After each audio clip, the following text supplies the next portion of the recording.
time, I'll call the October meeting of the Henry County School Board to order, and we'll ask Mrs. Ozu if she will check this morning's roll. Reverend Alker? Here. Dr. DeVos? Here. Ms. Blanken? Here. Ms. Maddox? Here. Mr. Milner? Here. Dr. Stanbos? Here. And Mr. Zink? Here. Thank you. First item this morning's agenda is to accept a motion for approval of the agenda. Is there a motion forthcoming for that? So moved. Second. Those in favor of this motion signify by raising your right hand. Motion carries. I'll take this opportunity to welcome visitors this morning, members of our Henry County staff, and those other visitors who are with us this morning for a special occasion. We appreciate you taking the time from your schedules to be with us as we go about conducting the business of providing a quality education for the youth of Henry County. At this time, I would ask you to please stand, join me in this morning's invocation, and following that, Mrs. Flanagan will lead the flag.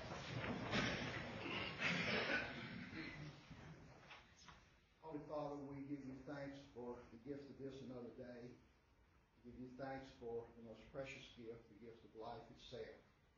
We give you thanks for the opportunity for this group and for others to go about the business of providing education, quality education for the youth of Henry County. We would ask that you guide us in our thoughts, our discussions, and our actions, and may they always be aimed at providing the very best in terms of opportunity for our youth, in terms of safety and welfare for the youth of our county. Bless us now as we go through the remainder of this meeting. We ask in thy precious name. Amen. I pledge allegiance to the flag of the United States of America and to the republic for which it stands, one nation, under God, indivisible, with liberty and justice for all.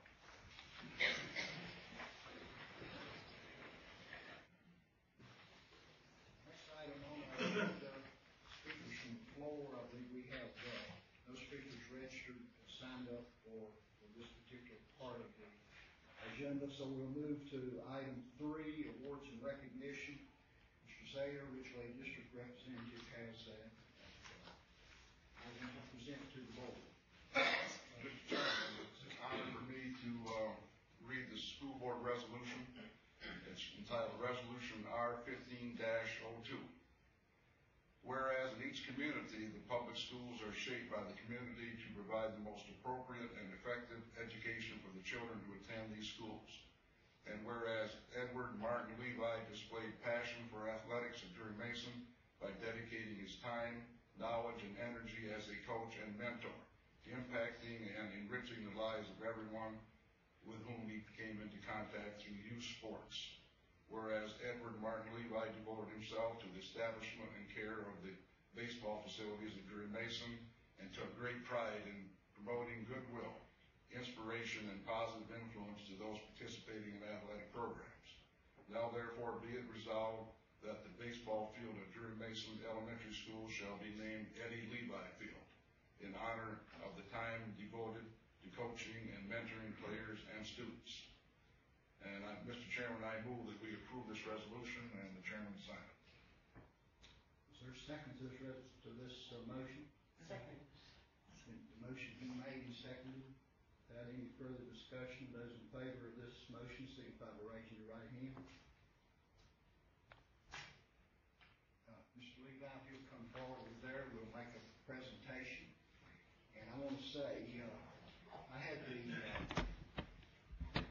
the honor and opportunity to work with Coach Levi myself for about 5 years. He served as a mentor and an inspiration to me as a young teacher and young coach.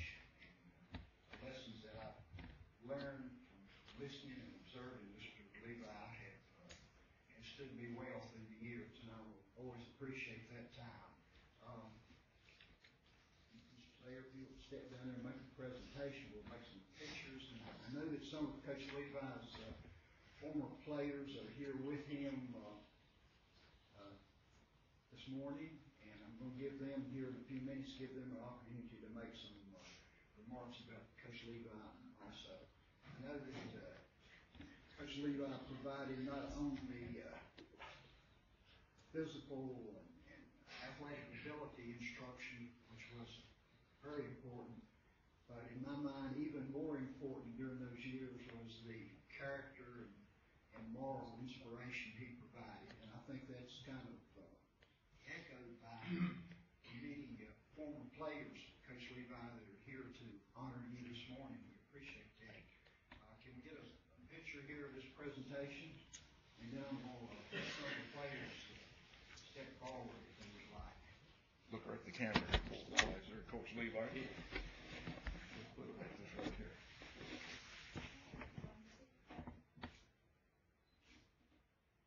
Coach Levi, how about you and two of our Henry County teachers and Coach Levi's daughters? How about you ladies step forward and make sure you get a picture for you with Coach Levi.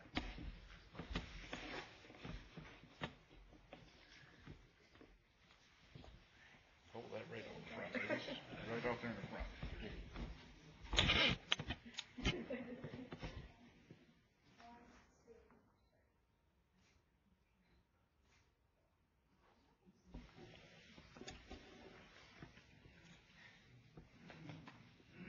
I think Coach Levi deserves a special hand.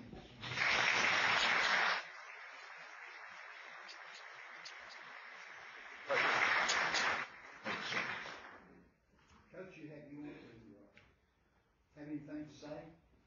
No, I'm speechless. Well, it was the first time. The first time. Never thought there'd be this much glory involved. The glory comes in what you have done for the many young people that you've worked with down through the years. Thank you. I know that some of the guys that are here in honor of Coach Levi, looking around and seeing all these people that have that you've been so inspirational to during your life. Any of you guys like to come forward and maybe briefly talk about what Coach Levi may have meant to you guys? I'd just like to say one or two things. Coach Levi was a guy who was a great coach, and he loved his job. And let me tell you something else, he was good at it. The other thing I'd like to say is the guys that he coached in the 1950s, 1960s, they still today, 75 years old, 65, 75 years old, still call him Mr. Levi. Thank you. Thank you. I'm Mickey Johnson. 1965, Drew Mason. Kind of introduce yourself to the board. Good morning. My name's Ron Hennis. I'm a pastor at Allwell Christian Church in Spencer. I graduated in '64, and I played for Coach Levi for 3 years in baseball. Mickey was right behind me in batting. In batting average, right? Well, we'll go back a little bit in that. But Coach Levi, I met him 55 years ago, 8th grader. And I was involved in basketball with him for 5 years. And I played baseball for 3 years. And he was my inspiration. I knew when I graduated high school that I was going to the same college that he graduated from, which was Lynchburg College. And I knew I wanted to be just like him. And when I graduated college, I went to Waynesboro, Virginia, and taught school for 12 years and coached for 30 years and was principal for 28 years. And I still kept contact with him, and I kept thinking of all the things he would tell us as we grew up, and he mentored us. And I will never forget in his PE and health classes, he always had a certain outfit on that he wore in health in physical education. But when it came to that classroom, he came down that hall and he had on that suit. And I'll never forget the wingtip shoes. They squeaked wherever he walked. And I could never find a pair of wingtip shoes that squeaked the same way that his did. That was the only thing I regretted. But he kept up with all of his players, his students. Whenever he saw you, whenever there was a funeral of some student that he had or a relative, he was there. I'll never forget one of his players, Ernie Seals, who passed away. I did his service in Lynchburg, and we drove down to Mountain View Cemetery in Ridgeway there, and I opened the car door, and the first voice I heard was Coach Levi. I said, "Ronnie Hennis." There he was. He was always there, and his assistant coach was always with us on basketball trips. That was back in the day when we would ride cars. And Coach Levi would drive. She'd sit on the right side in the passenger seat. And so he always had a good assistant coach with him. And he's the inspiration, I know, of a lot of these people. Otherwise, they wouldn't be here. He always walked down the hall. He spoke to every student, whether they played ball with him or not. He usually knew them by name. And may God bless us that we can all be the same way. Thank you.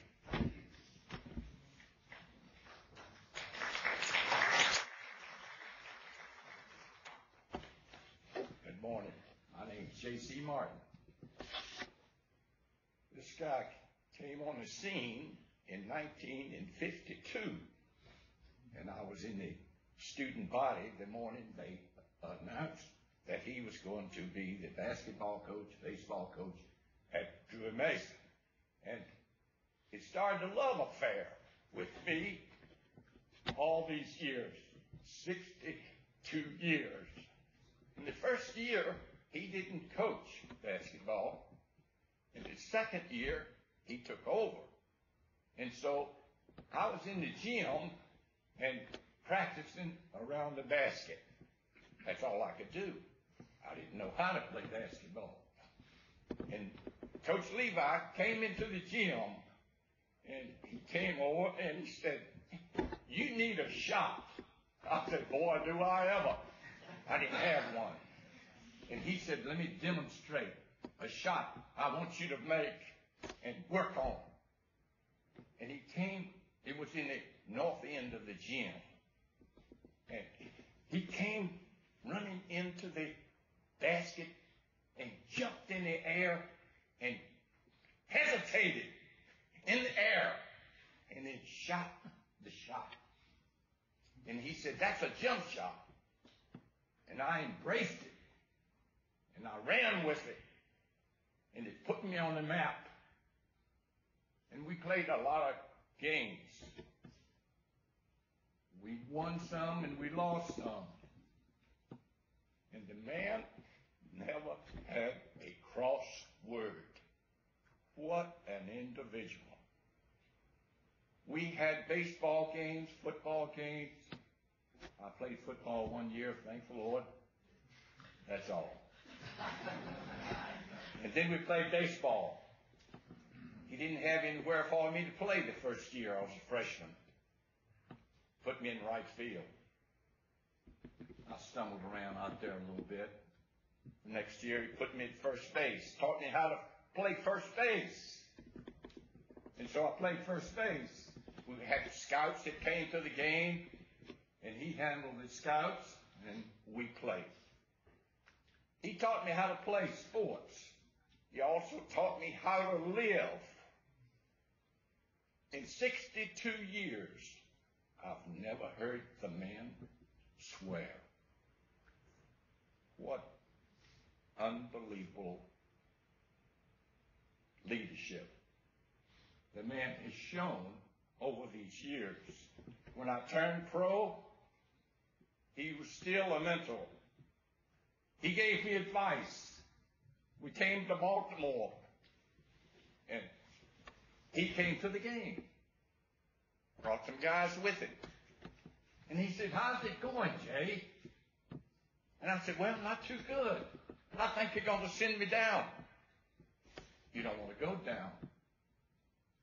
And he put his arm around my waist and he said, you know, you're in the big leagues. How many thousands of kids would like to play one day in the pro ranks? And it didn't sound too bad. And so I turned and kept playing, and I played 14 more years in the big leagues. All because of this guy. This morning when Barbara and I left Winston-Salem, we passed B&B baseball field. And I saw that BB&T on the outfield wall. And I superimposed Eddie Levi across that BB&T. And it had a wonderful ring to it. A beautiful ring. And it should. Because the guy is a beautiful guy. Thank you.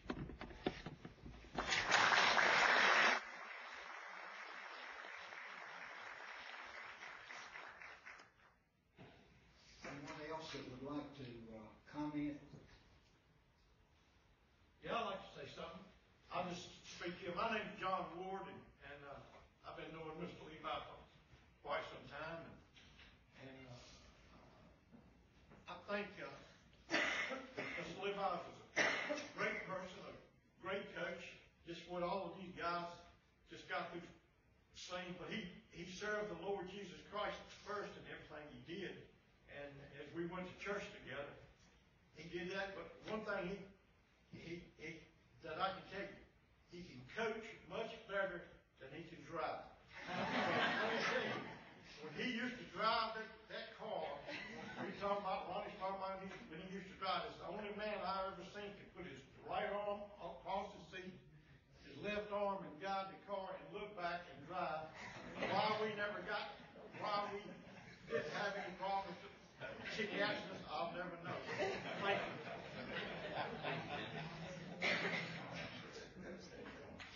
Okay, anyone else? We'll conclude this. Let me just say again, Coach Levi, I thank all of these guys being here, and this honor sends a message to you and your family and to all of the people whose lives you've influenced down through the years, mine and all the others, of how much you have been appreciated, what you've done for them and for Henry County Schools and for Ridgeway and Henry County community. Let's give Coach Levi.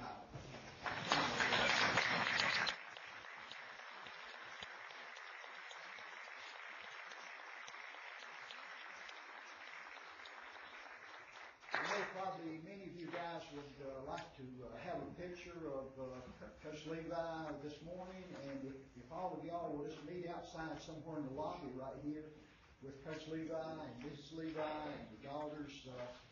Mr. Zayer, you want to go out and be a part of that also? We'll take just a brief intermission here. And,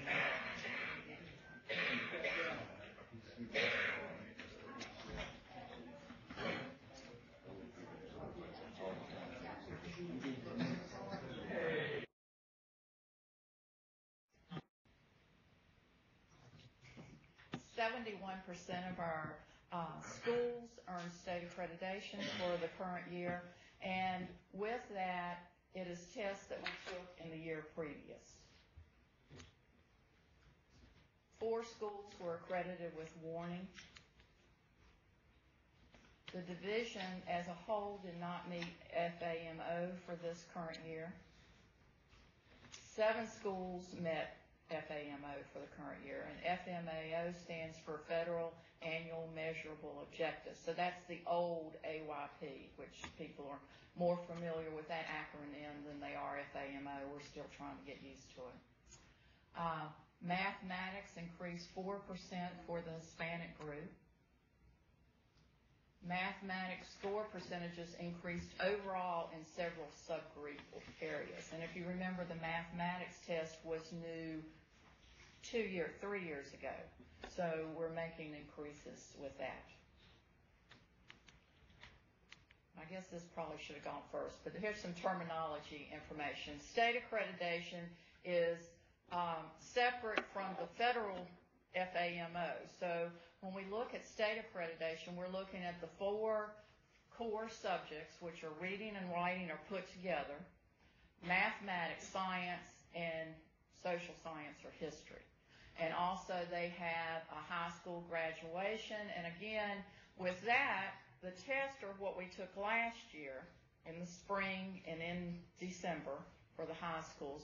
But the graduation rate is a year lagging. So it's not last year's spring graduation that we've been talking about recently that the state has given us numbers on. But this is for, it takes them 2 years to get that in the accreditation and the FAMO.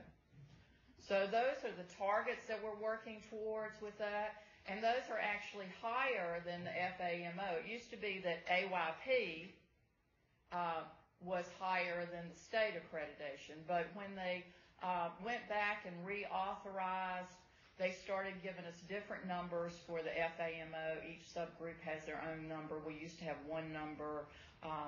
But within a few years, in 2018, they're all supposed to have the same number for FAMO, but this is what the state has. It doesn't move, it stays here. Now, the federal annual measurable objectives only look at reading, math, and the federal graduation index. And the numbers and how they're calculated are different for FAMO than they are for the state accreditation, which makes everything very confusing, I know. And even though I work with it every day, I have to sometimes go look up at what in the world the calculation is, because it is different for each one. The federal graduation index is harder to meet because it does not take into consideration any special diplomas, GED, and only takes into consideration the advanced and the standard diploma. So it's much harder for the schools to meet. We can also use the 3-year average for both the state and the FAMO. So if we don't make it on the current year, then with the 3 years, including the current year, if it meets that target, we can make it on that. You can also make it on the R10, which means you didn't make the target, but you raised your scores 10%. So you can make it with an R10. And small n means that you had less than 30 students in that area, which happens sometimes with our, for instance, our Asian subgroup, because we don't have that many in our subgroup for Asian. Sometimes it's in our LEP subgroup because a school might not have 30 LEP students at that school. So if we have small n, it counts for the county, because we do have that many for the county, but it wouldn't count for that particular school.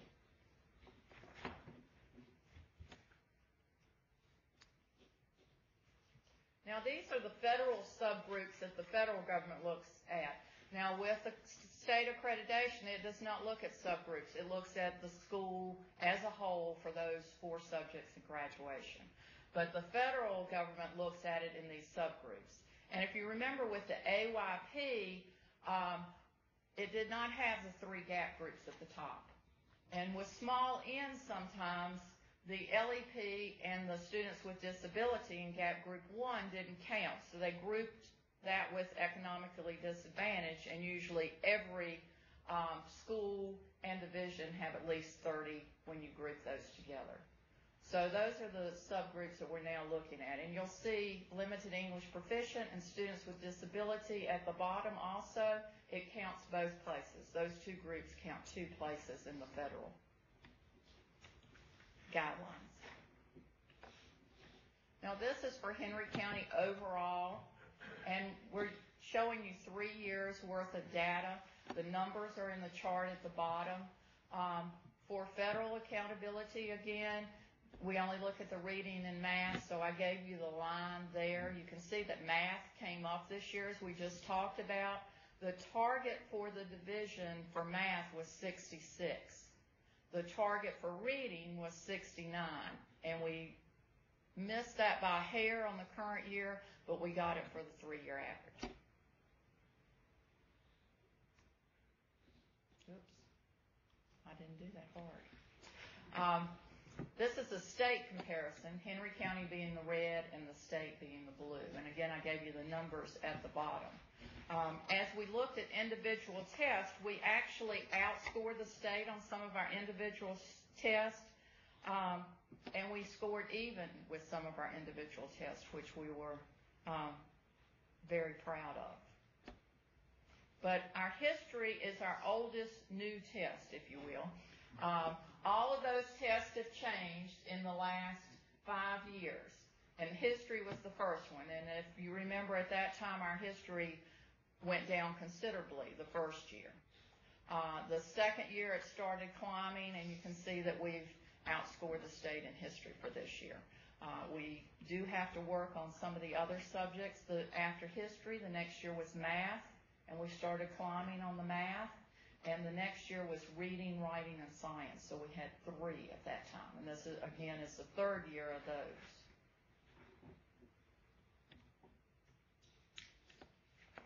As a division this year, we met 98% of those indicators. I showed you the subgroups that we count. And those subgroups and the all-student group count for participation. And we met all 18 indicators. And that's something that we've met for years, and the fact that we have to test at least 95%, and in many cases we test 100%. And a student might not test if they were absent for several days and we couldn't get a makeup in. But generally, if they're on homebound, etc., we either take the test to them or we work it out for them to come in at a different time. So we, like I say, have met the 18 indicators for participation for many years. Performance, we met 17 of those indicators, either with the current year or the 3-year average. The one that we missed was math for special education, and that's as a county. And last year we met 40 of the 45, so we were real pleased that this year we've come up to 44 of the 45. This is the subgroup analysis for the reading. As I told you, with state accountability, reading and writing are put together for the 75%, but this is the FAMO target, and the reading and writing, they actually don't look at the writing, they only look at the reading. The black line shows you where the target was, but again, if you miss it for the current year, you can use your 3-year average. So the ones that the target was higher than what we made, we did make it with the 3-year average.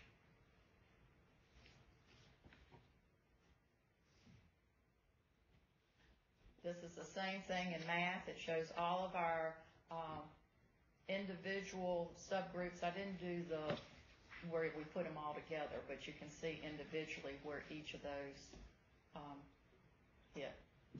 And you can see that with special ed that is where we missed the mark.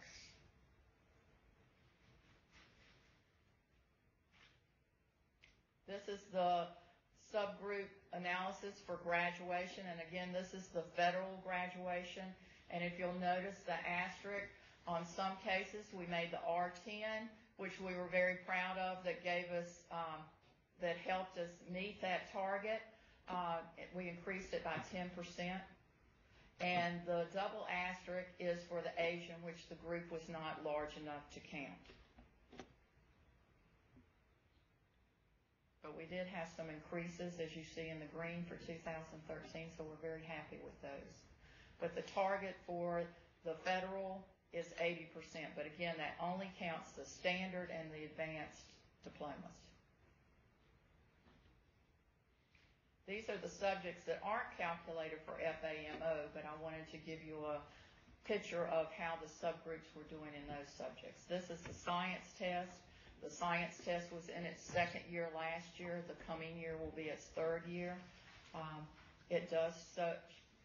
They've added the rigor and as the SOLs change, it takes a little bit of a cycle to catch up with where you were when you had been using the standards for 10 years. This is the history, which was our oldest of the change tests and standards.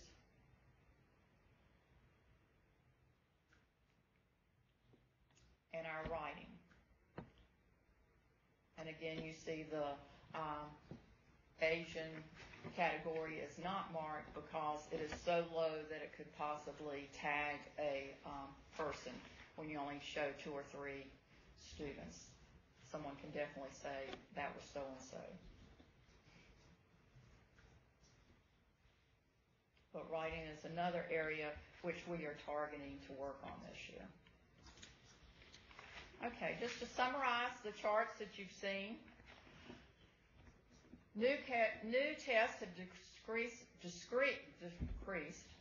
scores, but the district has met and exceeded targets. Henry County Schools did well on several tests when compared to the state average. The FMAO target for graduation has been met by the district, and we did that with the R10 in some cases, and that means we increased our percentage of passing by 10% from the year before. Central office and school staff are working on improvement plans and interventions to meet the targets. Now, what are we doing to work on these plans? We have developed a tiered support system, which we used last year with our schools. And as the school rises on the tier chart, they have less direction from us.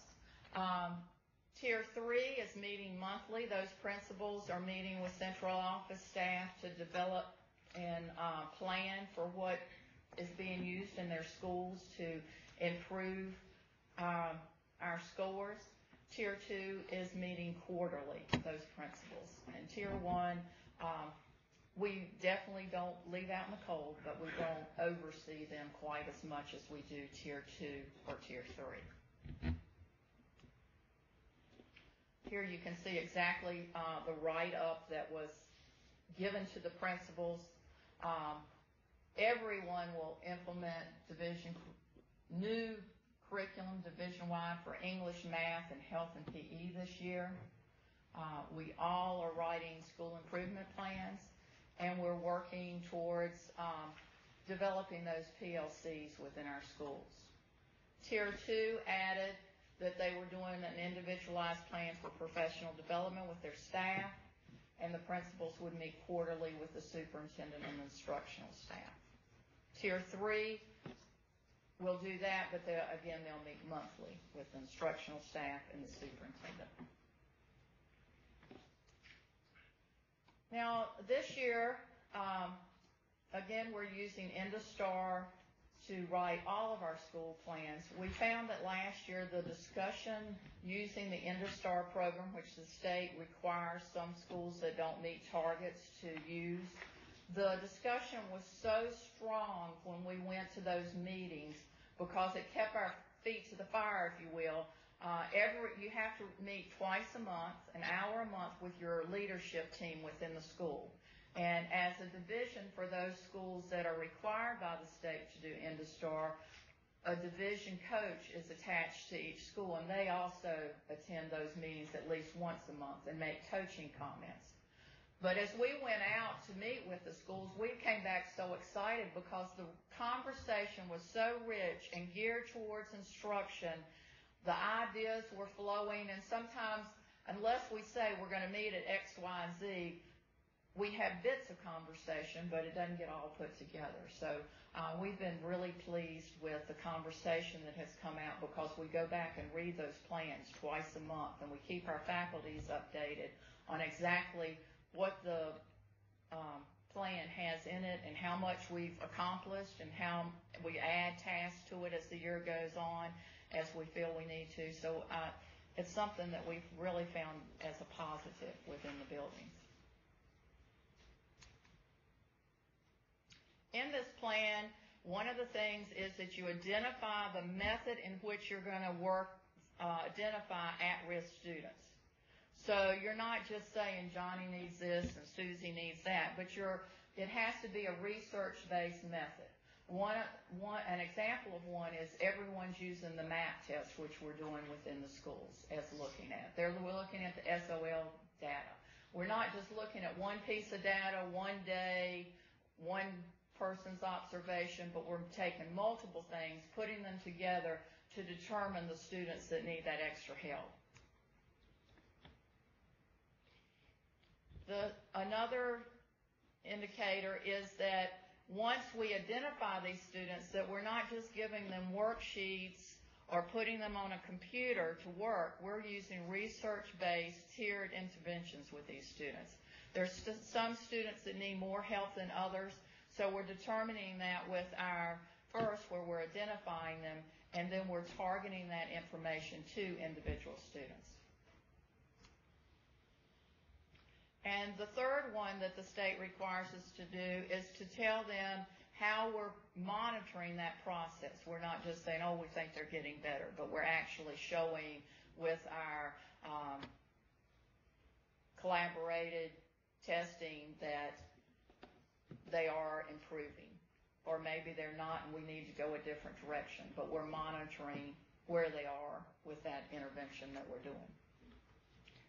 Also in InduStar, it requires us to record our minutes and agendas, and that's another thing that keeps our feet to the fire because that's out there. We can all read it, so if we're not in the meeting, we can find out, what went on in the meeting very easily. And again, we are using the program InduStar to do that. And as we do this, also all of our FAMO areas, which we just talked about, those subgroups, have to be addressed. And we do have a district coach assigned. Now, some of the strategies that we're using, as I told you, one of the things we had to use research strategies with these students. So we are using the InduStar School Improvement Plan, which was a research-based plan, tiered support, academic review teams, which for the schools that did not meet their target, the state will send in a review team to look at what we're doing, paperwork, lesson plans, and that kind of thing. And we did this last year with Mount Olivet, and we were very pleased to say that they met their accreditation this year. We have new curriculum that we are implementing, as I told you earlier, but we're also writing in the areas that we had not written in last year. So next year we'll have some new curriculum for the other areas. We are embedding the 4 C's in all of our instruction and assessment. And again, the 4 C's are critical thinking, collaboration, communication, and creativity. And as we read the paper, we know that this is what industry or businesses are asking for and telling us that students need. So again, we're targeting that career-ready aspect also. We're using our teaching and learning framework, which we developed using the 7 areas in which evaluations are placed, which is instruction, professional development, and that kind of thing. We've been unpacking the standards. That's been a professional development that we've done across the board so that we make sure that our alignment is to the new standard. And also, we've had a report for the board on Daily 5, and that's something that we've implemented this year. And everything you ever hear about Daily 5 coming from the schools is a positive. The kids seem to love it, and the teachers really think it's targeting the areas that needed to be targeted. We're using our MAP testing again, and we've reported to you about the MAP test. But we're really excited that we're really getting into the reports more in depth this year so that the teachers can target that. The MAP test will actually target where the kid or student is on a continuum so that they can develop their differentiated test from the MAP data. Skills Corner is another thing that is used with MAP, and you use it for certain areas within MAP or the subject to help the student along. Read 180 and System 44 is continuing to be used. Again, we're targeting professional development and doing some additional professional development for our teacher leaders this year, and they in turn are taking it back to their buildings. collaborations, we're developing common assessments, we're analyzing achievement data, and the math teachers worked in the Summer Institute this past summer. Now, looking ahead for this year, I'm sure you've read in the paper that the General Assembly eliminated 5 of our SOL tests. Well, they eliminated the SOL test, but they've given us the job of developing alternate tests so that everyone is assured that we're covering those SOLs, that we're not just saying, oh, well, we don't have an SOL test on that, so we don't have to worry about it. They're not letting us off the hook. We are working to develop those alternate tests. The state is really in favor of doing performance assessments, and in our division, we're very lucky because Dr. Cotton is very much in favor of doing performance assessments. I was in a run-up meeting recently, and they told me that Dr. Cotton was in favor of doing performance assessments, but I told him I was aware of that, that he had told me that a few times. But that's what the state feels is important, and they're asking us to do the new test within the next 2 years as a performance assessment. And the state is adding a computer adaptive test, which is like the math. The second question is determined by the first question, and it goes like that throughout the test. The state's plans were to do it for K-8, but with budget constraints, they only did it for 6th grade math. So this will be the first year of that. Our teachers are a little bit apprehensive because they're not sure about the scoring, which I couldn't answer those questions. All I could tell them is the psychometricians came to our meeting from Pearson and assured us that they knew how to score it. And since I'm not one of those, and guess I don't plan to be, I have to take their word for it. So we do our instruction like we've always done. The state believes that, number one, it will engage the student more in their test because the questions will be changing depending on their level. And also, it makes security a little bit easier because no 2 students will have the same test because it'll change, the questions will change accordingly. So those are the things that we're dealing with new with testing this year. Does anybody have any questions? I know this wasn't as fun as the last. That was unfair. Dr. Cotton put me after the Eddie Levi story. Well, all this information, if it's been overwhelming to you, seeing it all for a long period of time, it's certainly overwhelming, I think, to us to look at it. I guess the bottom line is that we want to be assured that those areas where we are falling below targets that we're working towards addressing. And I guess Dr. Cotton is reading the paper for the last few months that this seems to be happening throughout the state. That scores have dropped some as a result of the new test, I guess. Yes, and that's an important point to make, because I know that we say that our scores have declined, but what we're really saying is we're starting a new baseline because it's a completely new test. So when you try to compare scores before this new test, it's really not appropriate to do that because it's a whole new assessment that we're looking at. So generally what happens is it takes time to adjust to those new assessments, and then you should see increases. As Mrs. Noonan pointed out, over 2-3 years, you'll see increases. You see the math moving forward. Certainly, we want those increases to happen sooner than later, and that's why we're spending some time working through that. When we talk about unpacking standards, making sure that our teachers are teaching at the right level and assessing at the right level, and that's going to be important. But I also want to point out that all of our schools are accredited. We just have 4 schools that are accredited with warning. We want to make sure that we make that distinction. That when your schools are in danger of not being accredited is if you're in warning for 3 consecutive years, and then at that point, your accreditation could be in question. And we don't have any schools in that situation. 4 schools that are accredited with warning are in that boat for the first year, and really the first time in several years that they've been in that boat. And as Mrs. Noonan pointed out, Mount Olivet was in that boat last year, but now they're fully accredited. So that's a good story, but we want to make sure that happens with the other 4.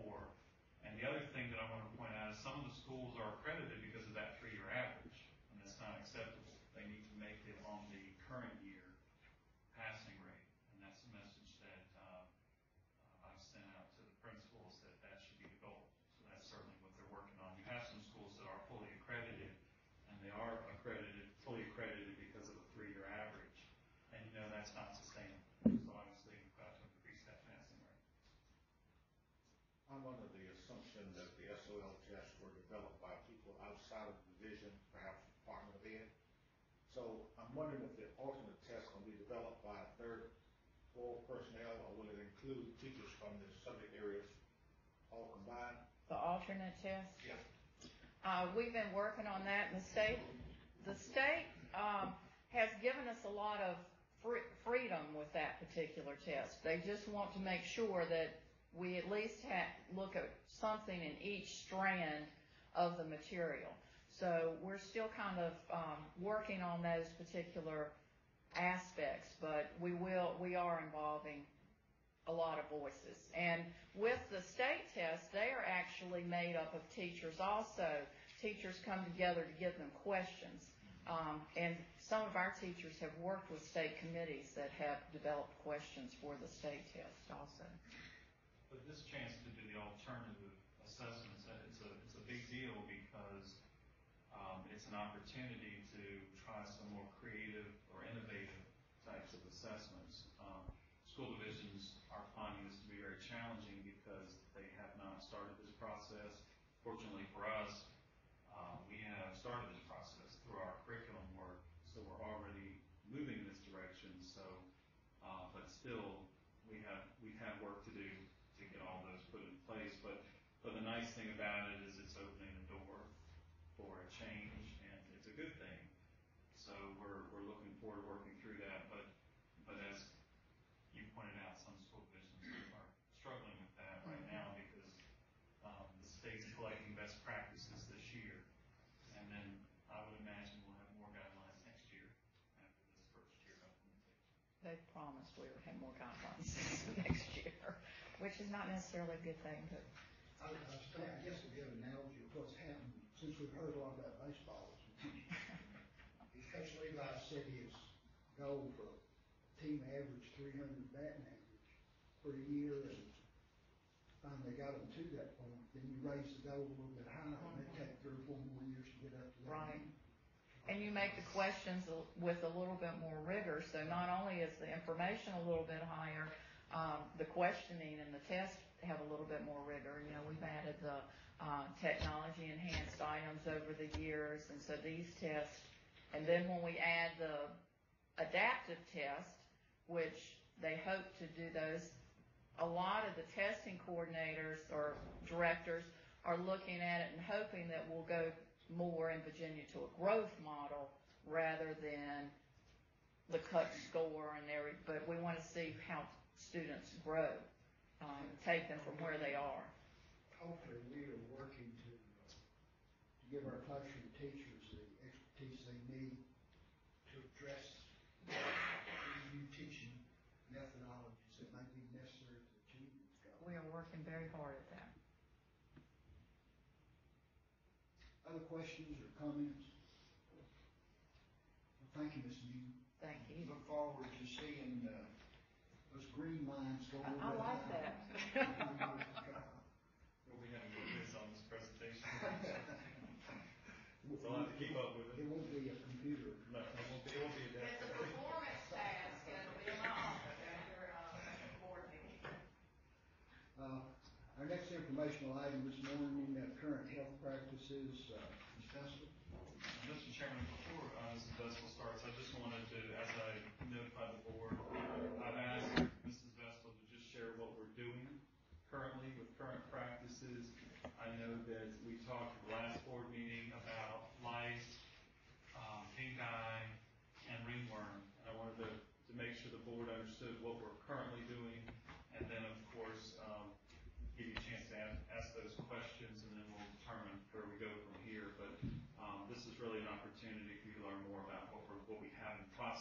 we don't have a policy on these things, we have a protocol that we follow. So I wanted to make sure I made that distinction. We wouldn't have a policy for every illness or anything like that, because we would have hundreds of those, but we do have protocols that we follow. So Mrs. Bessel, if you would go ahead and share that. Good morning. As Dr. Cotton mentioned, he did ask me to go over our protocols for pink eye, ringworm, and head lice. And so I'm going to briefly describe what each are and the symptoms and the treatments, and then tell what our protocols are, and then I have a comparison chart that the American Academy of Pediatrics, the Centers for Disease Control, the Health Department, what their recommendations are in comparison to ours. The first thing is conjunctivitis, and another name for that is pink eye. That is a redness of the whites of the eyes or an inner lining of the eyelids, and the student will present with itching and constantly rubbing their eyes. They may have burning or light sensitivity, and they may even also have drainage. Pink eye may be caused by an allergy, but it also may be caused by an infection, either bacterial or viral. And pink eye is often associated with a common cold. In Henry County, if it's bacterial, our students may attend school if they've been under proper treatment. But regardless of whether it's allergic, pink eye, bacterial, or viral, we do ask our students to do frequent hand washing, because every time they touch their eyes, it's just really important that they wash their hands. This is a little bit hard to see, but it's a comparison of, like I said, the American Academy of Pediatrics, the Centers for Disease Control, the Health Department, and then what Henry County does. In both the American Academy of Pediatrics and the CDC, they recommend that if it's a bacterial pink eye, that the student has proper treatment, but school exclusion is not necessary. For the Health Department, their guidelines are that the child should be excluded from school while they're symptomatic, or at least 24 hours after their antibiotic treatment has begun. And Henry County abides by the American Academy of Pediatrics, the CDC, and the Virginia Department of Health. The only difference is if we have a child that presents in the classroom or presents in the clinic, and they are having a lot of pain or a lot of drainage, or if their eyes are continuously matting together, or they're having a lot of burning, then we'll call the parents and explain what's going on, and it'll be the parents' discretion whether or not the child is picked up from school, but most of the time they are. TINEA is also called ringworm, and contrary to what a lot of people think, it's not caused by an actual worm. It is a fungal infection that is scaly, and it appears as a round circle. It's successfully treated with medication, and students may attend school if they're under treatment if the area is kept covered. With the guidelines of the three, the American Academy of Pediatrics, students are not excluded from school unless there's open drainage. The CDC, if it's a scalp ringworm, those students have to be treated by an oral prescription antifungal medication. And if it's a body infection, it may be treated either orally or topically. And their guidelines are to contact your local health department for state and local recommendations. And for the health department, students should be excluded from school only if it's draining, but usually school exclusion is not necessary. And we abide by the CDC and AAP and the Virginia Department of Health guidelines.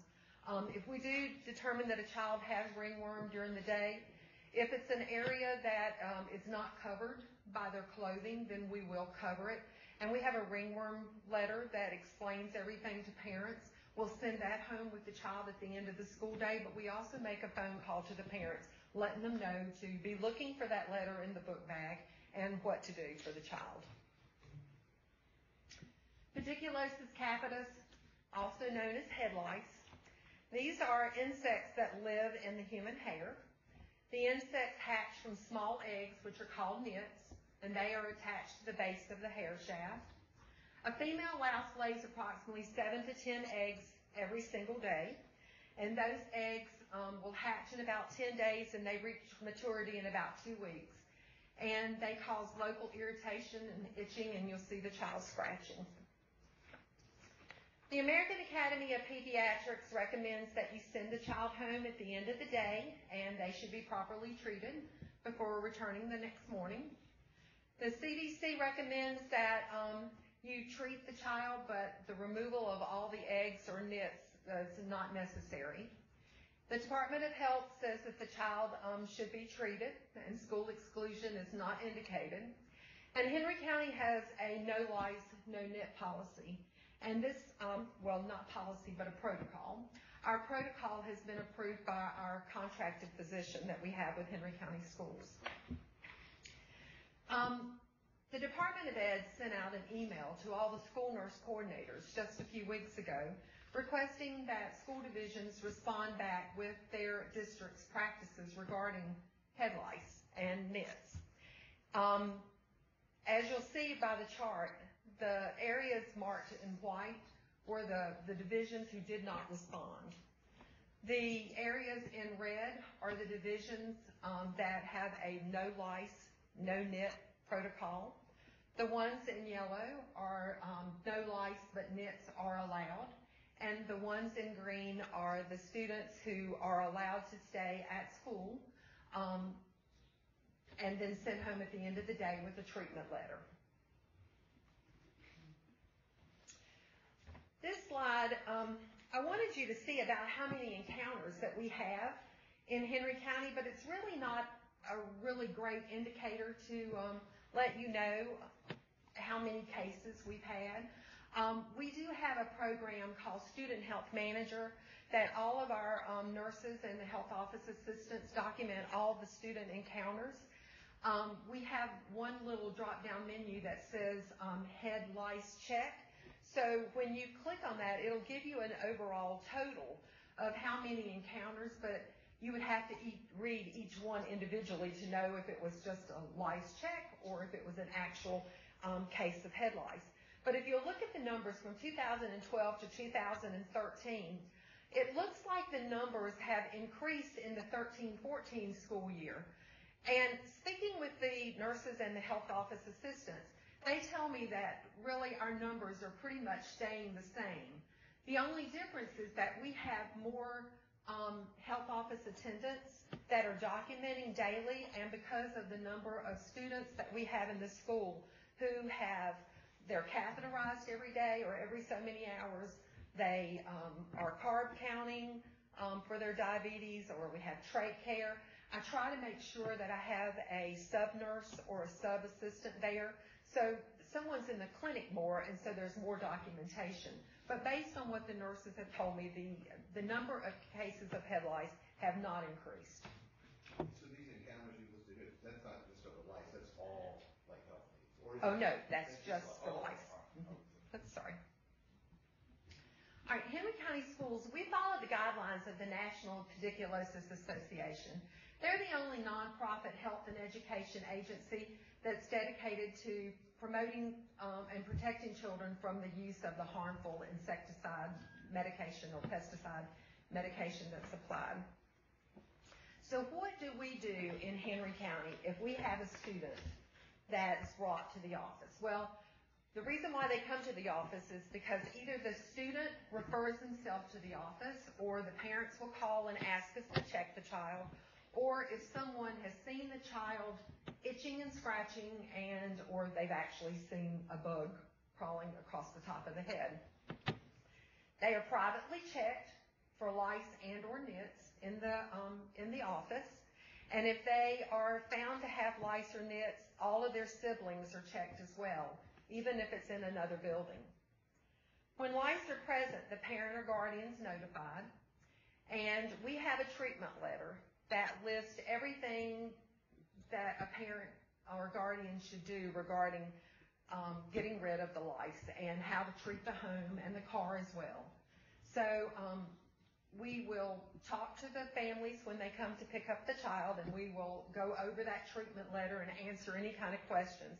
We also try to show them what a nit is and how to distinguish a nit versus a dry scalp. You know, a nit feels like a little grain of sand. It's gritty.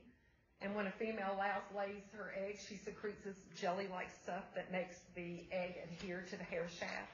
So we try to show them and educate the entire family on what to do to get rid of them.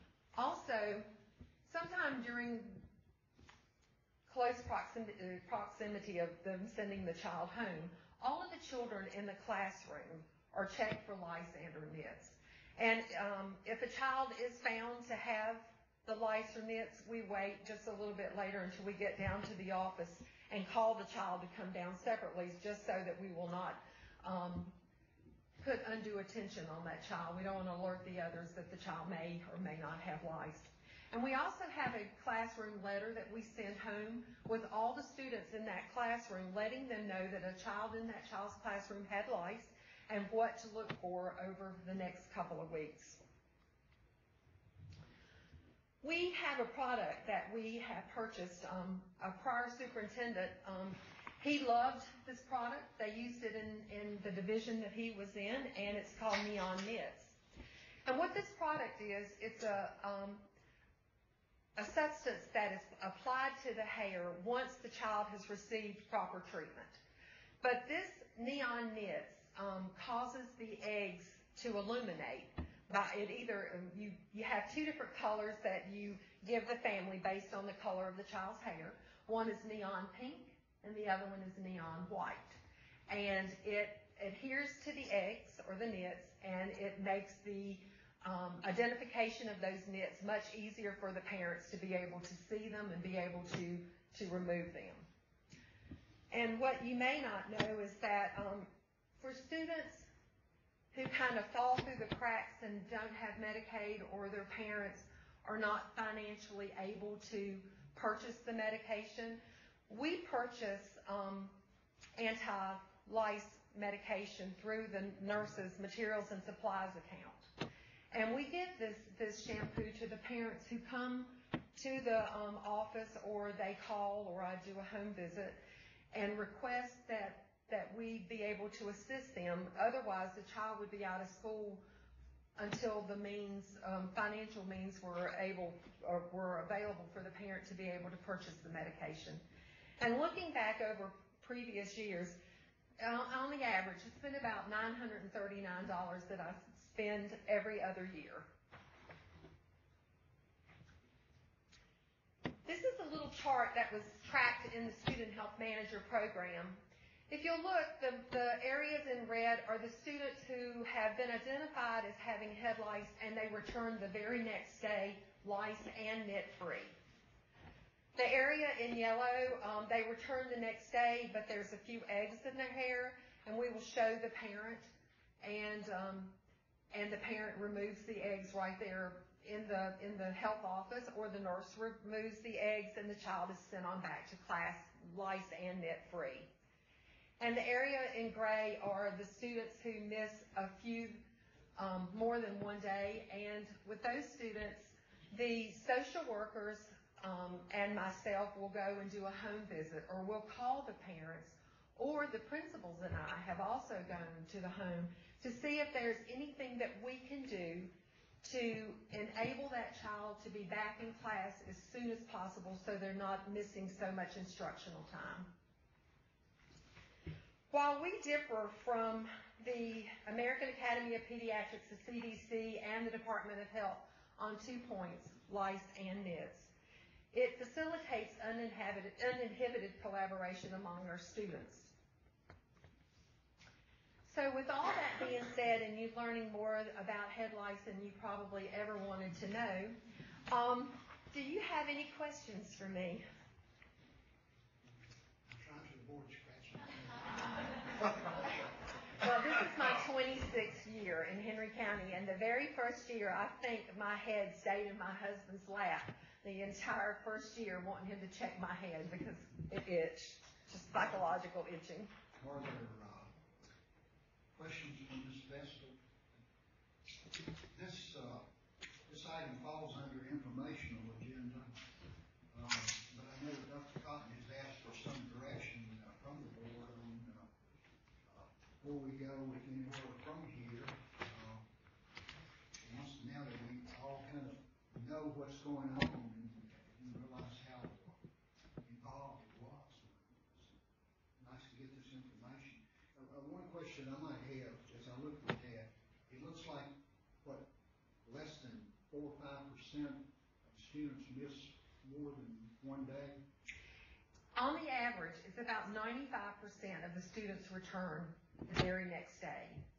3 to 4% will return and they'll have a few eggs, and we will assist the parents in trying to get rid of the eggs. And if it's more than just a few, then that's when we try to explain how to properly get rid of them, getting in the good fluorescent lighting or outside, and also the product of the neon nits. It's just about 1 to 2% of the students who miss more than one day. Any action to come forward in response to Dr. Cotton's request for some direction here? Mr. Chairman, what would help me would be, obviously, from what we've looked at, it appears that we're in line with pink eye and ringworm. We're not in line with LICE and with the CDC and the other recommendations. And the key points that come out to me are, we do contact parents to come and pick the child up, and we do not allow students in school with NITs. So to me, those are the two key areas. So what I would like to ask the board is, as I told you, I would come forward in November with recommendations. I need to know at this point, which will help us, is do you want to continue doing what we're doing? That's one option. The other option would be, I need the board to give me direction. Do you want me to come back in November with a protocol that's more in line with those recommendations? And as you heard us talk about the current procedures that we have in place, they differ on those two key areas in my mind. So what I'd like to hear from the board is, what would you like me to do? Keep doing what we're doing would be one option. The other option would be update our protocols to be more in line with those recommendations that you've heard about today. Well, what I've heard from the people that have emailed me and called me on the telephone is that our current protocol is what they want to stay with, and what is doing, they feel like it's a really good job. So I'm not sure that changing anything I think we're being a little bit more proactive than not, and it looks like that we're going a little bit further than maybe we need to at times, but I've never had lice, and I think that it would be better to just keep doing what we're doing at this time, from what I can understand. I think the calls I've received also pretty much echoed what Terry said, but I'd like to ask Shirley a question, if I might. When you came to us 26 years ago, we had no policy on head lice, and she often laughs and says that's why we hired them, which in all probability is true. Have you seen a difference in 26 years using this procedure and these little protocols that you have versus what you encountered when you first arrived on the job? Well, when I first was hired, we had no protocols, and it was a nightmare. It was a nightmare. There were 21 schools, 2 of us nurses, and that's all I done. All day long was travel from school to school. But we didn't have the medically fragile children back then that we have now.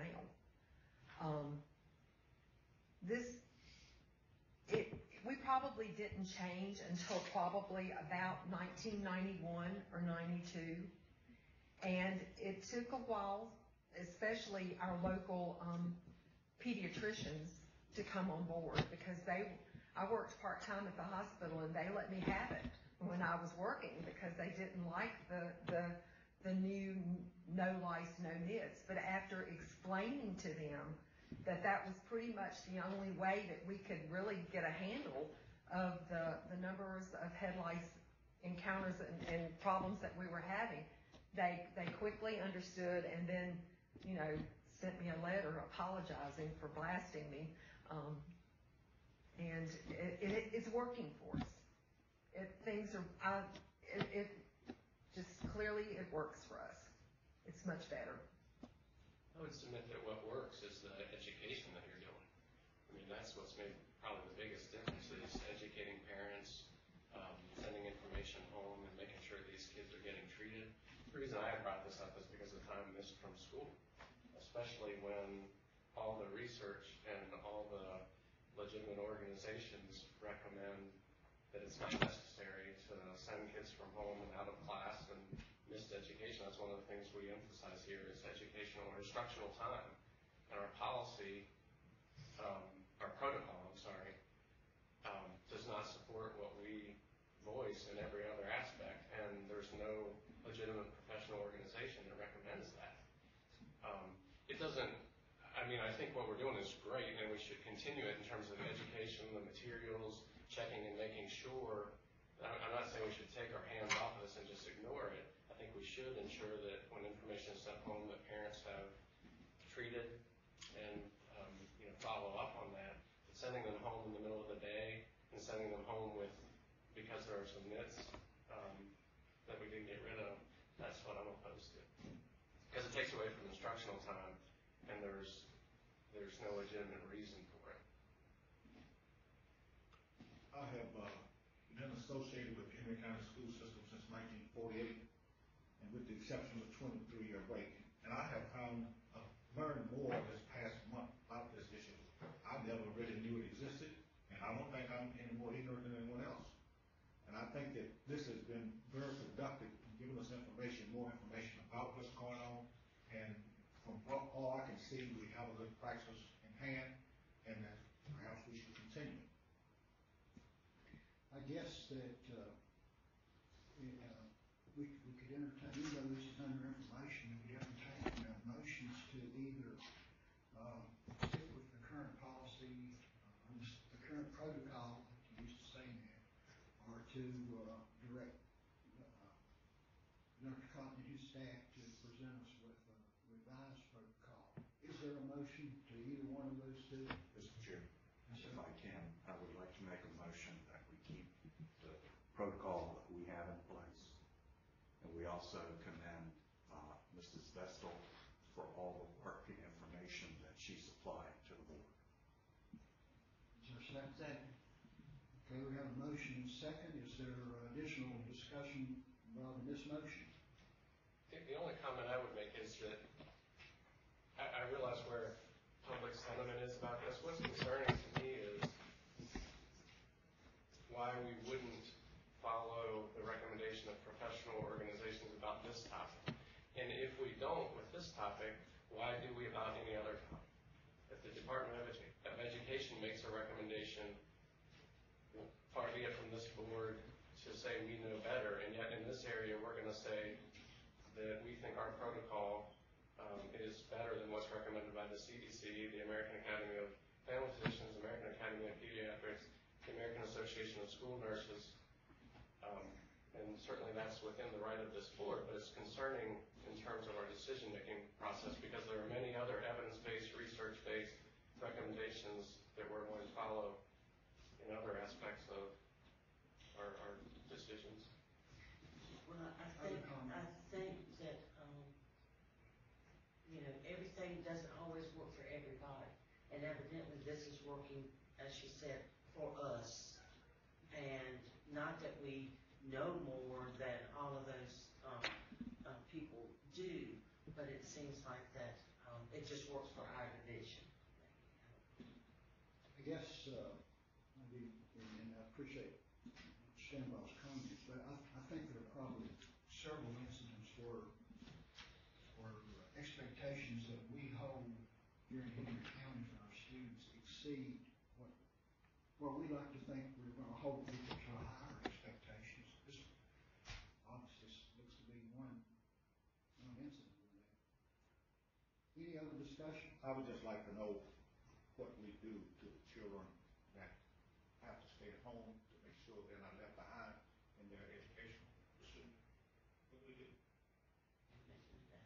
we go and make a home visit. Ms. Shively's down here. She's one of the social workers. She and I go and make home visits. Take the shampoo for the families that have no shampoo. I'm not talking about that. I'm talking about the homework that they All they have to do is contact their school counselor, and their work will be provided for them, so that but hopefully they're not out over a day, because I want them back. Any other discussion? If not, we have a motion on the floor. Those in favor of Mr. Alford's motion signify by raising your right hand. Opposed? Thank you, Ms. Esther. Thank you.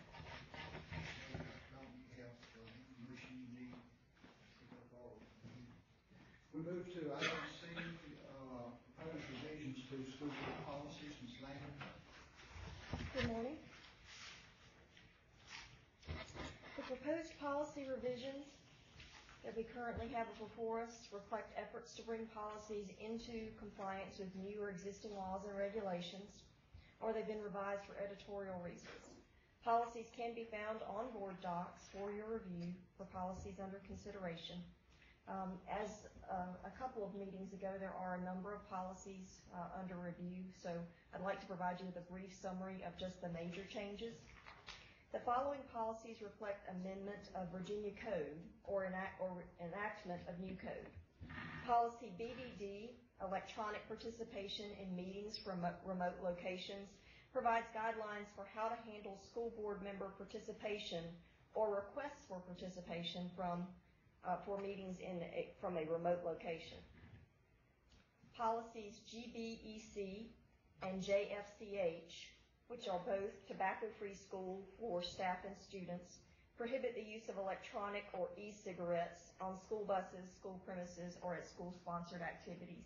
And that's one that we've heard about as a revision in a number of different policies because of enactment of new code. Policy GCE, part-time and substitute professional staff employment, requires that substitute teachers hold either a high school diploma or to have passed a high school equivalency examination approved by the Board of Education rather than a GED certificate. All references to GED certificates are being taken out of policies. Policy JHCD, administering medicines to students, reflects both code changes and recommendations in the Manual for Training Public School Employees in the administration of insulin and glucagon. Policy KQ, which is commercial, promotional, and corporate sponsorships and partnerships, prohibits sponsorships or partnerships with organizations that promote the use of electronic cigarettes. And policy LC, charter schools. Although Henry County Public Schools does not accept applications for the establishment of charter schools, the Virginia School Boards Association has revised policy LC, which was already on the books, to provide a process for student enrollment in a charter school should one ever be established. The following reflect changes that didn't actually originate from changes to or enactment of Virginia Code, but just other changes.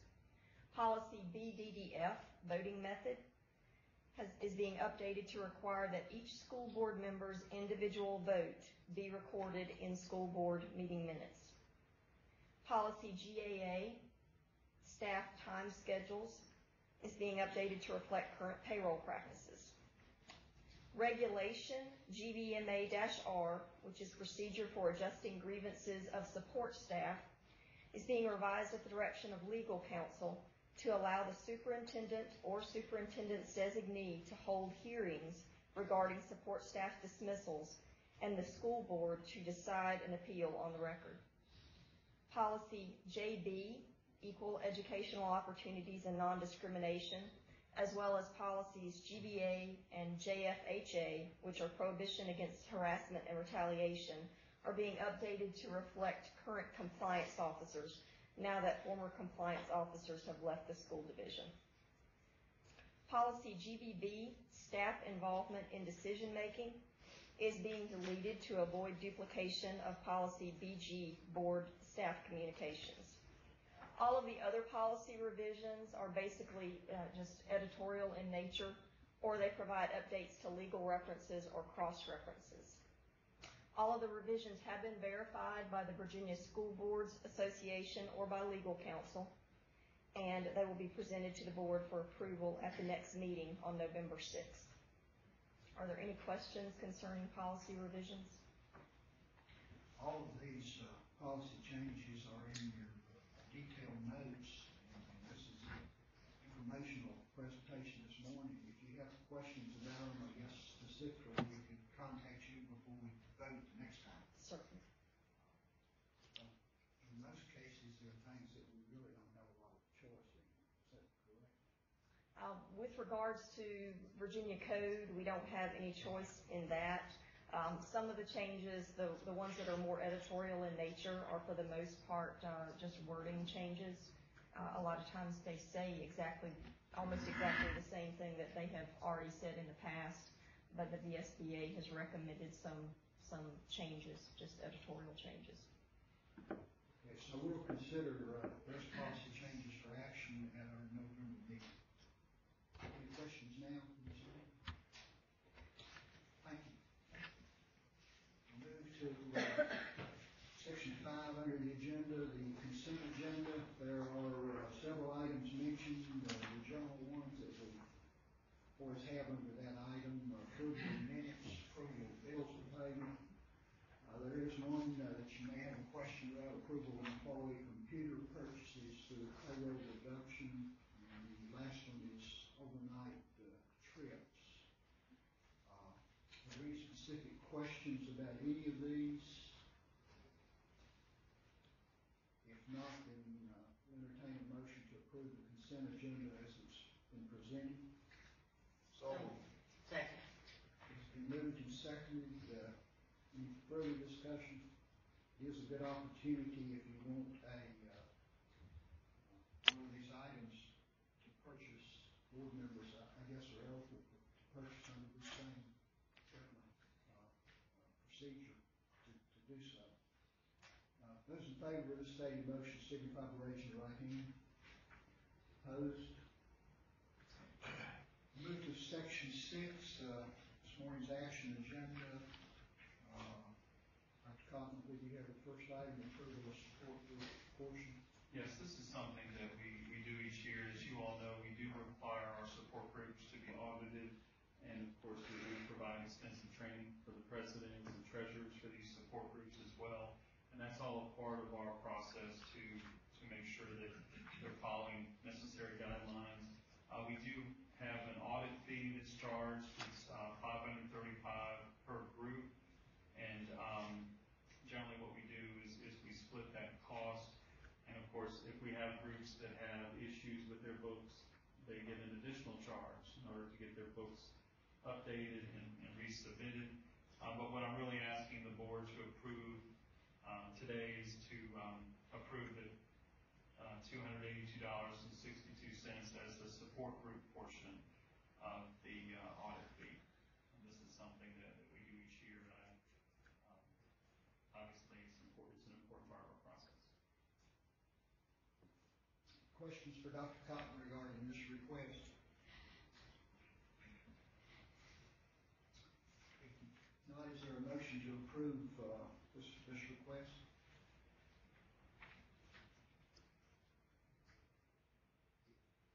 We need a motion to approve this, right? Yes, sir. Mr. Chairman, we approve. Okay, motion's been made. Is there a second? Second. Okay, we have a motion and a second. Is there discussion about this? Since maybe from the slungiest of motions, there might be questions about these. Can you give an example of what support group? Are we talking about booster organizations mainly? Booster organizations, PTA, PTO, and the boosters are probably the biggest. There have been around the state situations where those organizations have got an entire system in trouble, deep trouble. And so I guess we've been doing this now for several years, John. Yes. Okay, with no further discussion, those in favor of this stated motion signify by raising your right hand. Motion carries. Item B, award of RFP for instructional coaches. Ms. Stratton. Good morning, Dr. DeVault, members of the board. Recently, an RFP was issued to hire instructional coaches, and we have used instructional coaches in our schools for the last 10 years. The instructional coaches actually go into the building and help with the implementation of best practices. And going back to Ms. Noonan's presentation earlier and reaching those goals, and someone working with our teachers, these are one of the main groups that we use to work individually with teachers. The coaches do work with individual teachers, but they also work with teachers in small groups. The coaches provide feedback to teachers when they watch and observe lessons. They also work with administrators on setting goals and provide feedback to administrators in the building as well as at the division. It is recommended that the board approve the award of the RFP to the following instructional coaches: Catherine Brighton, Kay Brimmerjoin of Brimmerjoin Consulting Group, Holly Gould, Dan Mulligan of Flexible Creativity, and Lane Narvez. This award would be for 1 year and renewable for 4 years. The consultants will be evaluated during this 2014-15 school year, and a recommendation to continue or discontinue the services with each consultant will be made at the July 2015 school board meeting. The impact would be $120,000, which is from this year's harvest funds, and it's 100% reimbursable. Do you have any questions? What is the educational background of most of these people, and how much time do they actually spend per day, week, or month in the classroom? That was one of the points of the RFP, is that the experience that they have. They've had experience in a K-12 setting, also in higher ed, and they've worked specifically with the University of Virginia and Carroll Thomason being trained in differentiated instruction. The consultants have all worked in public schools. Some have worked at the division level in the public school system, and several of them at this time have worked in higher ed. And one is retired and has worked only in the public school system at the division level and the school level. They maybe come 6 times a year to each school that they are with, and they work from 8 o'clock in the morning until 3:30 while they're actually in the school. They visit 4 to 5 classrooms and provide that feedback. They sit down and debrief with the teachers as well as the principal. We make those schedules work so we can have that time. It's so valuable. But also, before they come, teachers are able to send lessons to them via the internet, and they vet those lessons and make suggestions for improvement. Also, after the lesson, with each teacher, they sit down and debrief as to what they saw that worked, what they think they might could do as next steps, and setting those goals in order to reach our personal goals that we have as teachers, as well as the division goals for improving student achievement. Sounds good to me. I did attend one of these with Dr. Mulligan a year or so ago. I did mention this to Dr. Cotton a while back. I'm concerned that teachers might not be out of class any more than necessary, and I think you agree with me on that. Yeah, the nice thing about this is that they come into the school and it's during the school day. The other thing is they provide coaching that's different from what a principal will provide. When a principal comes into a room, or administrator, they're coming to evaluate, and certainly they give you feedback and so forth, but when you're getting feedback from a coach, it's different because it's not coming from an evaluative position, really, so we found that has worked. However, I will say that we need to be moving toward building capacity to where our teacher leaders can take on this charge in the schools. So we've sent that message that we really need to have our teacher leaders in every building doing this kind of work, and we're getting to that point where they need to take on. How is it determined who they work with? Is it teachers on improvement plans only? Actually, no. They come enough times, especially in elementary schools, that they can see every teacher in the building. And they always offer their email to everyone to say, I might not see you until March, but send me any questions. And they stop by and have those brief conversations with the ones they don't visit that day. And at the end of the day, at each visit, they have a faculty meeting and tell everybody what they saw. It's a very positive experience. So a teacher that is visited by one of these coaches doesn't feel like I got singled out because I'm not doing it. No, and the principal makes the schedule well in advance, and usually you take volunteers. Who wants to go? Who wants to be on the agenda for September? Who wants to be on the agenda for October? Typically, though, principals, if there's a need such as math, you might want to see your math teachers first in the year, and teachers usually fight to say who's going to see the DI coach. It is a little different in the middle school and the high school because of a large number of faculty, and it is hard to get to everybody in 1 year. So I do a lot of small group sessions during planning periods in those schools. Dr. Cotton, I think your point about preparing our lead teachers, master teachers, whatever terminology you want to use, to be able to do this is particularly important because this money is coming from Harvest Foundation, and we may not have it on and on. You're right. You build capacity, which we've been working on. We call them teacher leaders now, and we revamped our teacher leader program. The principal selected new teacher leaders this year. We're providing very focused professional development for them throughout the year with the expectation that they go back and provide professional development at their schools. So we feel like we're building that capacity. And our elementary principals have all asked these teacher leaders to shadow the coaches when they come. So if you could be there on a visit of a day that a coach was there, you would see that coach and possibly two of the lead teachers following the coach from class to class and seeing and actually listening to the debrief. And then as they have grown, some of our teachers are actually leading the debriefing process with the coach guiding them on how do you debrief, what questions do you ask, how do you push a teacher to expand what they're doing in a gentle, friendly way. So it has been a great experience. Okay, do we have a motion to approve this request for the expenditure of these funds that are provided by Harvest Foundation? Been moved and seconded. Any additional discussion? Those in support of this motion signify by raising your right hand. Mr. Strayer, I believe you have the next item also, purchase local area network reach acres and access. The school division installed networks in each school about 17 years ago, and as technology is constantly changing and in need of upgrades, that we are at the point now that continue to offer our high-speed internet that we need to improve our local LAN and increase the bandwidth connectivity to the central office. So therefore, a series of upgrades have been planned, and the upgrades will be for switches at network closets and access points at the school. Therefore, it is recommended that the school board approve the purchase of a LAN upgrade to Axton and Rich Acres Elementary School from ESI, which is the Electronic Systems Incorporated of Roanoke, Virginia. The physical impact is $18,245 that will come from the technology budget, and these are reimbursable funds. Do you have any questions? I just want to point out to the board that we've already done our secondary schools, and the process was to start with the largest elementary schools. Carver was first, of course, now Axton. The reason Rich Acres is in the mix is because they've had some network issues, so that's how they moved up in the hierarchy.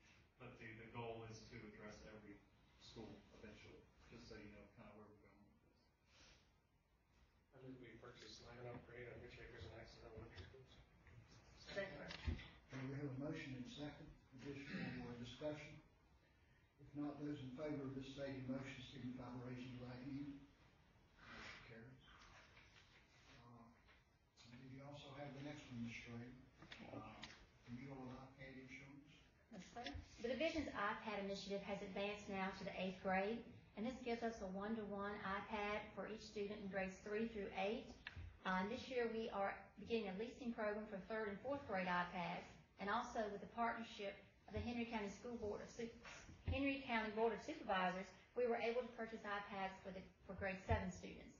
So now we wish to purchase insurance for the new iPads at a cost of $41 per device, and the parents of the students at each grade level will be charged $20, which is approximately 50% of the cost of the premium. And the purchase of the insurance will relieve the parents the burden of paying the full price if the iPad is damaged, And the insurance does cover the accidental damages, such as when they drop it or spill something on it. It covers the liquid submersion, fire, flood damage, vandalism, natural disaster, power surges that are due to lightning, and cracked screens. I do recommend that the school board approve the renewal of the iPad insurance with the Worth Avenue Group. And this is a continuing bid award to the Worth Avenue Group. And it's estimated to cost us approximately $66,994, and it would come from the purchase services of the technology budget. You have any questions? Do we have any data on how much of this we're actually using? I mean, how much damage, and has that been looked at?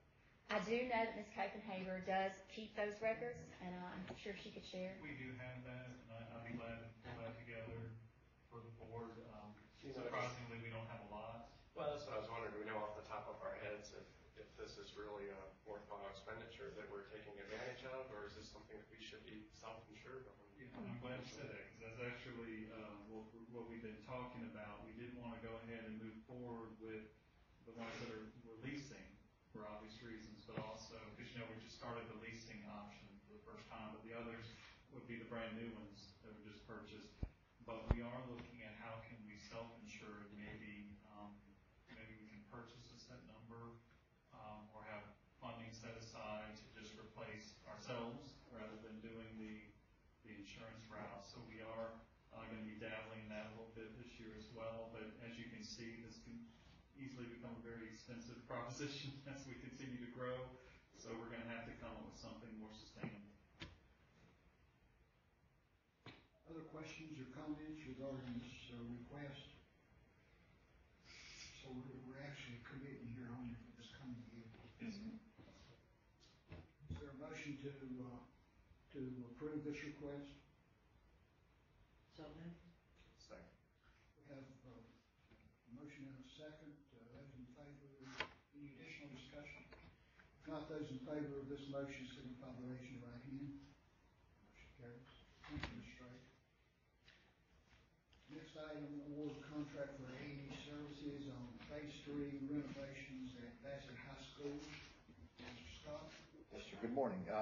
Dr. Duvall, members of the board, as you're aware, the majority of the equipment at Bassett High School is original from 1978. We're hoping to change that word majority real soon, but and it's in need of replacement. RMM Architects, along with Lawrence Perry and Associates, conducted a study, and we worked together to develop a plan for upgrading this equipment, the lighting, the ceiling, in phases. And we've just completed our second phase. RMM Architects, which holds an open-end contract with us for consulting services for A&E, provided a proposal to provide design and construction documents for Phase 3 in the amount of $96,270. So it's recommended that a contract in the amount of $96,270 be awarded to RMM Architects to provide design services for the third phase of this renovation plan at Bassett High School.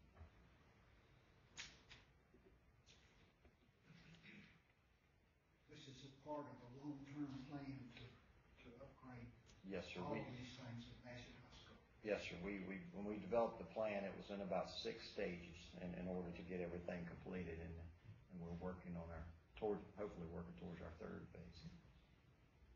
And of course, this third phase is, it would be included to have the HVAC system in the gym. Good question. Thank you for bringing that up. Actually, what we're at now is depending on funding, of course, and where we are for our funding. We're hoping the mechanical room has to be addressed, because as you start putting newer equipment in, you need to address the mechanical room. So that's going to be the base bid this year if everything works out well, with alternates to be able to tackle the gymnasium this year if the funding's there. Is this part of the money that was carried over from last year's budget? Yes, sir. What we do, what we've been doing, which has become the norm, is we use carry forward to address capital needs. So just initially, my thoughts are that whatever we have in carry forward, we designate for Bassett High School. Because if you remember, we did a lot of work at Magna Vista, getting them up to a certain level. And now, as Mr. Scott has mentioned, the next several years, we're going to be investing in Bassett High School. We would like to include the gym in that, and we hope we can, but it all depends on how much funding we have. use carry forward funds? Because we don't have a designated capital improvement fund that we can use from year to year. So the unfortunate task that we have is when we have leftover funds from the previous year, we've attached that to capital improvement. So it makes it hard to estimate how much you're going to have. So in order to have that, we would have to add a capital improvement fund to our budget and request it from the Board of Supervisors? Yes. Thank you. Good news is we've already done 2 phases. It gives us a good idea of what we should be doing. We do have the budget preparation coming up. So Dr. Sandbaugh, I think you might be the person to. I move that we award the contract for A&E services for Phase 3 renovations at Bassett High School. Second. Additional discussion? Those in favor of this motion signify by raising your right hand. I think it would be nice to have a section in our budget for capital outlay. So we can plan for it. And then we can do some planning instead of seeing what we might have left over. Okay, we'll move to section 7, superintendent's report. Cotton. Thank you, Mr. Chairman of the School Board. I do have some great highlights to share with you for this past month. Welcome families. Drury Mason Elementary hosted a back-to-school cookout after the September PTA meeting. Parents were able to get information about upcoming PTA activities, speak with their child's teacher, and enjoy a hot dog on the lawn. 7th grade LICE experiment. FC students in civil land science class practiced the steps of the scientific method in a delicious experiment, allowing them to explore the age-old question that I'm sure all of you are wondering: how many licks to the center of the Tootsie Roll pop?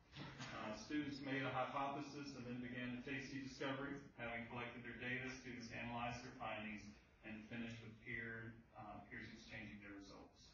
Trading places. Amy Ferguson's math class at FC Middle had students changing roles recently. Students worked in groups to help their classmates remember math properties and their uses.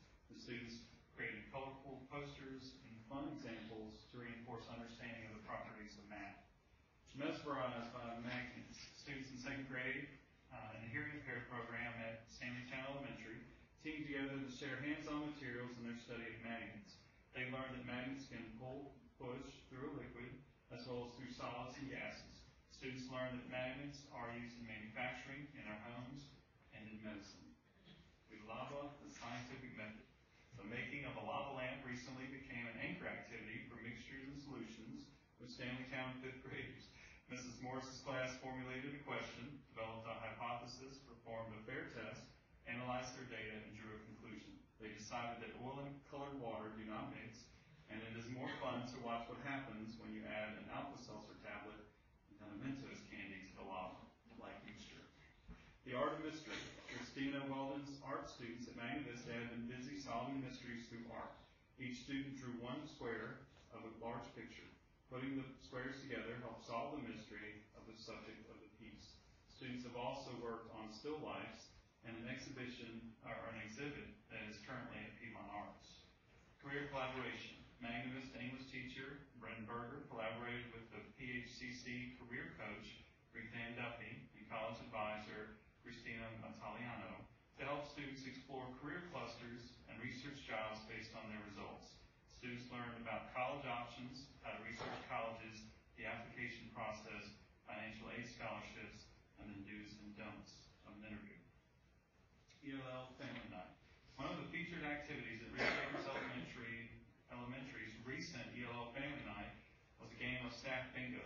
Participants received a bingo card with the names and pictures of the school's faculty and staff. In addition to seeing the names and pictures on the bingo cards, the participants were also able to learn more about the role of each adult in the school, as well as his or her name. Moving to the math. 4th graders in Lisa Hubbard's class at Carver are incorporating learning about rounding numbers with movement. Students chose a card with a number, then rounded the number to a certain place value. Using movements such as skipping, hopping, and running, students then matched the rounded number to the correct number on labeled hula hoops. Collaborative creations. Collinsville primary kindergarten classes collaborated throughout the grade level to expand creative thinking, communication, and cooperation. Students shared supplies in groups while drawing and cutting shapes of varying colors and sizes to create a picture. Each student had a chance to speak into the microphone and explain to their classmates their creation on his or her paper. Reading is fun. Staff members from the New College Institute came to read a story to all of the kindergarten students at Camel Court Elementary recently. Emphasis was placed on the fun of reading, as well as the importance of reading in achieving educational goals. Building blocks of communication. Approximately 30 sample students and their families participated in Lego builds about their goals in life, their pet peeves, and the qualities they appreciate in each other at a recent family night. Parents and students collaborated to build and practice communicating in both small and large groups during the activity. Face that cookie. At Mount Olivet's Welcome Back Picnic, parents and students participated in a variety of fun activities. Karen Jordan challenged students to play Face That Cookie by wiggling a cookie around from their forehead to the mouth without using their hands. Okay. I don't think I can do that. Singing about subtraction. Fourth graders at John Red Smith Elementary School listened to Darlene McNeil sing a subtraction song that she wrote.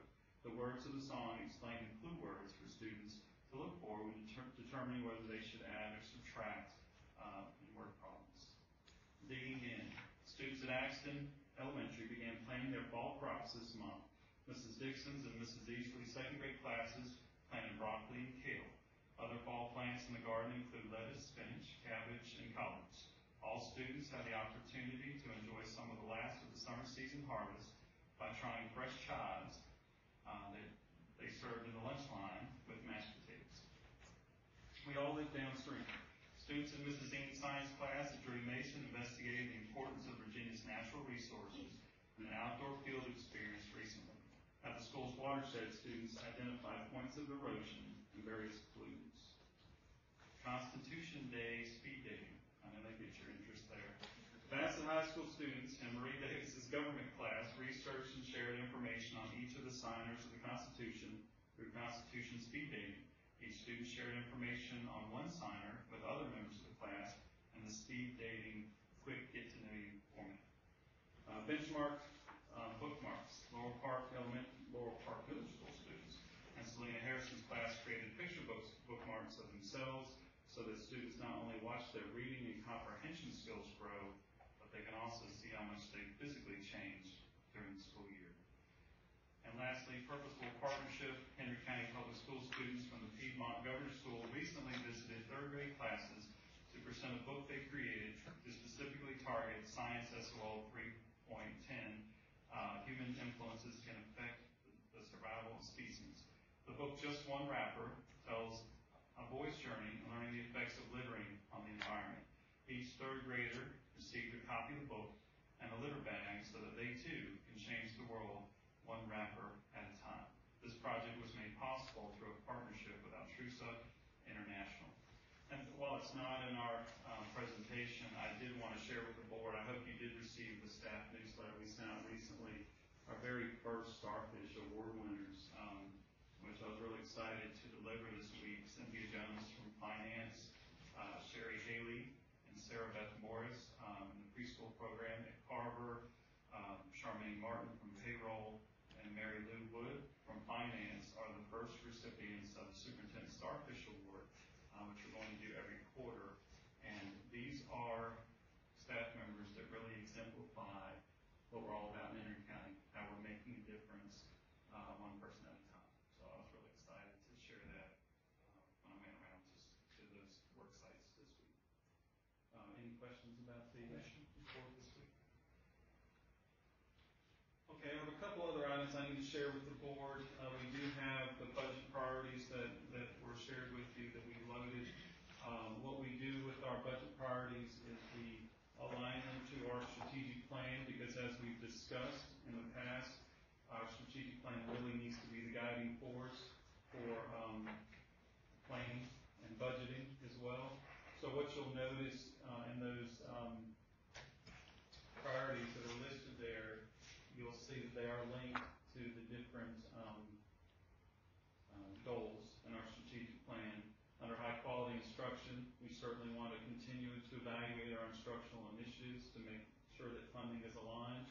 We also want to ensure that we create those learning environments to promote college and career readiness and those 4 C's that we talk about quite a bit. We also want to make sure that we have high-quality professionals leading our schools and programs. In order to do that, we certainly need to maintain competitive salaries and benefits to not only recruit, but also to retain a high-quality workforce. Professional development is a part of that as well.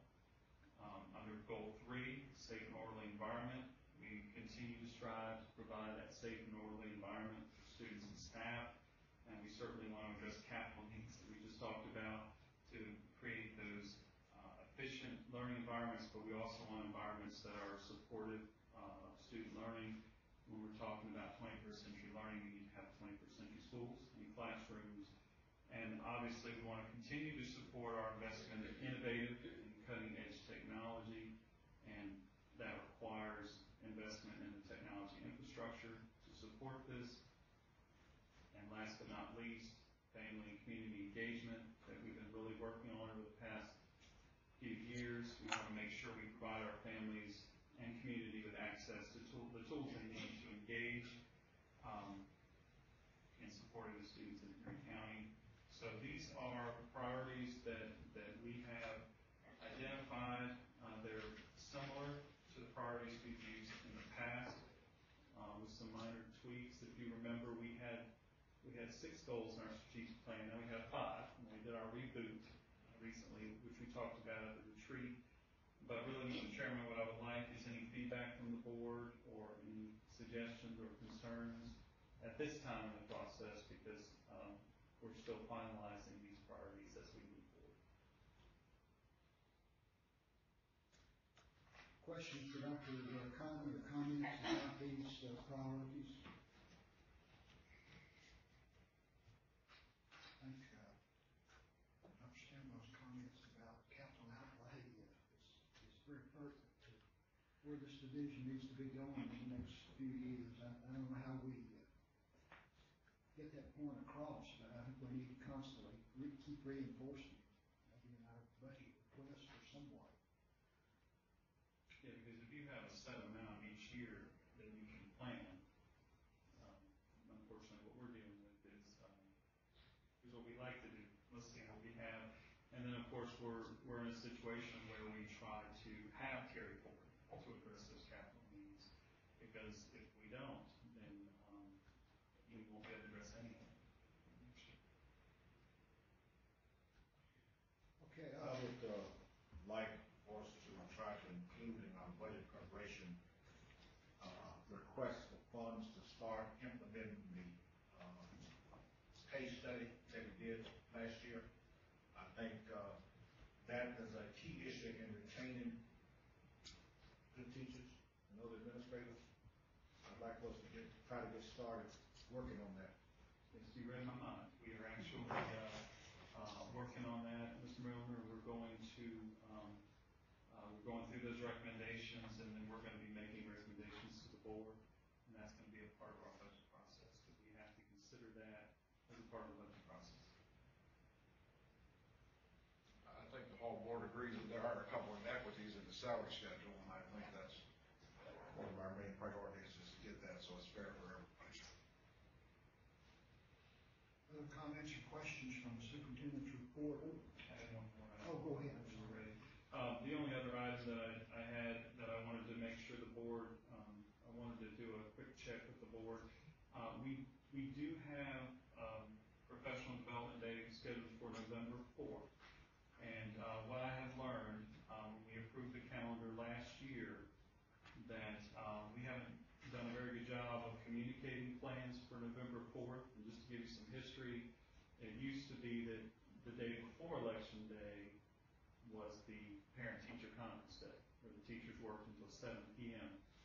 To accommodate those schedules. And then the very next day, Election Day, they would work at home. It was a professional day or work day at home. That's what it's been over the past couple of years. Now we've moved that parent-teacher conference day to October, I want to say 16th. And because the calendar committee felt that was a better time to have parents meet with teachers, because timing of the report cards and those kinds of things. So that was moved. So teachers are essentially working 8 to 7 p.m. that day, and they're coming to work the very next day, and it's a full student day. And then the way that we've approved the calendar is that November 4th is a professional development day at school. That's the way that it's been designated. What I would like to do is something a little creative. We do like to be innovative with our teachers and have them provide flipped classrooms, and basically where you provide some online learning. And what I'd like to do on that day, on the 4th, is I would like to have an online course that the teachers complete on their time, whether it's at home or at school or wherever the case may be, in lieu of having them report to work on that day on the 4th, on that election day. And I think it's a new thing that we want to try. There will be follow-up in the schools based on that training. The other thing I want to point out is that professional development is not anymore about one given day. Our teachers are involved in professional development all the time, all day long, during the day, after school, during their planning time. So we feel it's an opportunity to try something a little different. And of course, as we plan for the future calendar, we need to certainly communicate expectations better as we make changes. But I think this creates an opportunity for us to do something innovative, but also meet the needs of the school division. So I wanted to throw that out there and see if the board has any concerns about that, because the board did approve the calendar, and any changes to the calendar would require input from the board. So I thought I'd throw that out there to see what your thinking was on that. I think it's a good idea. I mean, the schools where people vote at is very hectic. There's a lot of traffic, parking's at a premium, and I think it's better if the teachers aren't there that day. And if they're doing an online class at home, it's a win-win for everybody. So I think it's a good idea. Everyone would do the same class, right? All teachers. What we're looking at is an assessment course, so that we can get all of our. It's a good opportunity to give everybody the same message. And assessment is the area that we've been working on steadily, right, for 3 years. So we want to continue to reinforce that, and we thought it'd be a great opportunity to deliver professional development to all teachers. Keep in mind, we're talking about teachers. And then the schools can follow up at school after the class is complete. So it's really not changing the calendar, it's just changing what you would be doing on that day. Right? Exactly. So it doesn't really require a vote from us. It doesn't. Clarification of what's going to go on that day we've already approved. You're exactly right. It's the calendar says professional development day. It doesn't specify where it happens. But I didn't want you to wonder where everybody was on that particular day, and so I wanted to make sure that you felt comfortable with me making that adjustment, and I'm hearing some positive things, so it sounds like I'll move. Would the teachers be receiving recertification points for this? They can. They certainly can receive recertification points. I'd like to see it. And generally, we're planning on about a half day worth of work, because we feel that kind of works it out, because they're working a half day after hours, and then this is a half day online, so it will work out, we think. But we also know teachers work well beyond their work day. We know that as well. Okay, so this doesn't actually require any action, but I see the sense of consensus and agreement that this is a positive move. Please. I appreciate the support for that. I just wanted to make sure that you were aware of that, because we want to be transparent. Just a quick comment on the membership report, Dr. Cotton. We still feel confident that our membership is going to at least meet or exceed our budgeted membership. Yes, I am going to provide you with an update on the September 30 numbers. I looked at it just yesterday. I want to say we're about 215 students over what we budgeted, which is great, but keep in mind we need to take about 50 students out of that for our regional program. So doing the math on that, it certainly looks like we're about 165 over what we budgeted, so that's a good thing. Okay. If there's nothing else, under that, section, move to section 8, matters from the board. The matters from the board to be, presented this morning. On, Sunday, drove by one of our schools and saw quite a group of people in pink t-shirts working around the school. And since it was my neighborhood, I wanted to know what was going on. Found out it was, Rick Acres Church, I forget which denomination it said it was, and they were, Community Action Project, and they were, beautifying around the school. I think that, we should let that group know that we are appreciative of that. Not only are they making our school look good, but they also save us money. And that was that at Home Park? Actually. Was it Axel? And it was Rich Acres Church. Well, that's nice that they came out of their community.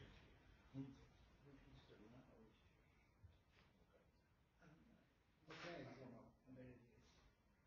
Any other matters from the board? Thank you. And, one other thing, this in the school, we noticed quite a few, potholes from the gate all the way around and stuff. And, I asked the, principal, I said, what are you doing about this? Well, I put it in the budget every year. And they said they don't have money to put asphalt, just put loose gravel. And loose gravel doesn't last very long. So, are we that broke that we can't put asphalt in these potholes? Can we do anything? If you let me know, what school year, and we can check on that. I'm looking at Mr. Scott, he probably knows what you're talking about. But we certainly try to address those as we can, and I don't know where that is in our capital improvement plan, but if you can share the name of the school, hopefully it's not several. No. Okay. Other matters from the board? We have a list, and we'll move to item 9, then, section 9, meetings and events. You may contact Ms. Hatchett about, reading to students. I guess, she may contact you, or maybe some of the principals of the schools that you kind of work with individually may contact you. It's a nice, opportunity. November meeting is a regular 9 o'clock meeting. Some other things are mentioned there I call your attention to. Remember the conference at Charlottesville tomorrow at 3. Mr. Miller, are you driving to that? Yes.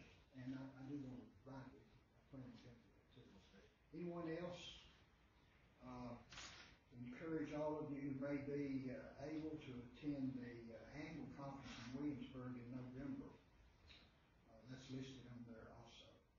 And Mr. Chairman, we have been approved to present at that conference. We're presenting the Warrior Tech program there. We have students that are going to be involved, so it's going to be exciting. Okay, section 10, work session. At this time, we will convene up in the board meeting room upstairs. This is an open part of the meeting, so all people are invited to attend. We'll be talking about communicating the graduation requirements to students and parents. This was an issue that has come up before the board, and we're going to find out exactly what's being done to fulfill that responsibility. So we will move up to the board room upstairs at this time.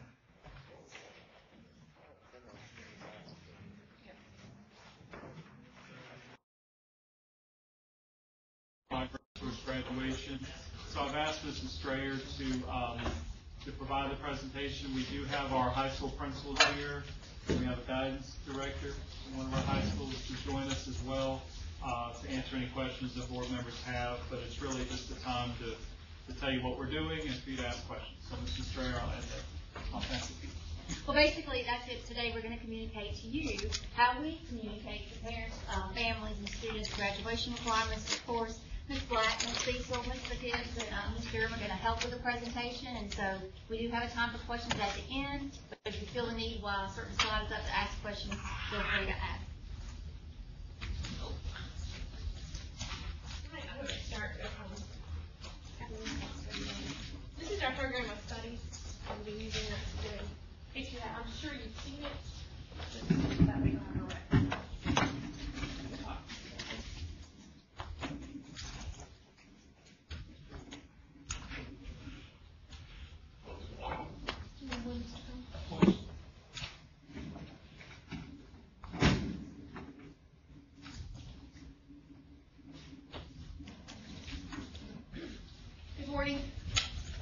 for having us this morning. I appreciate it.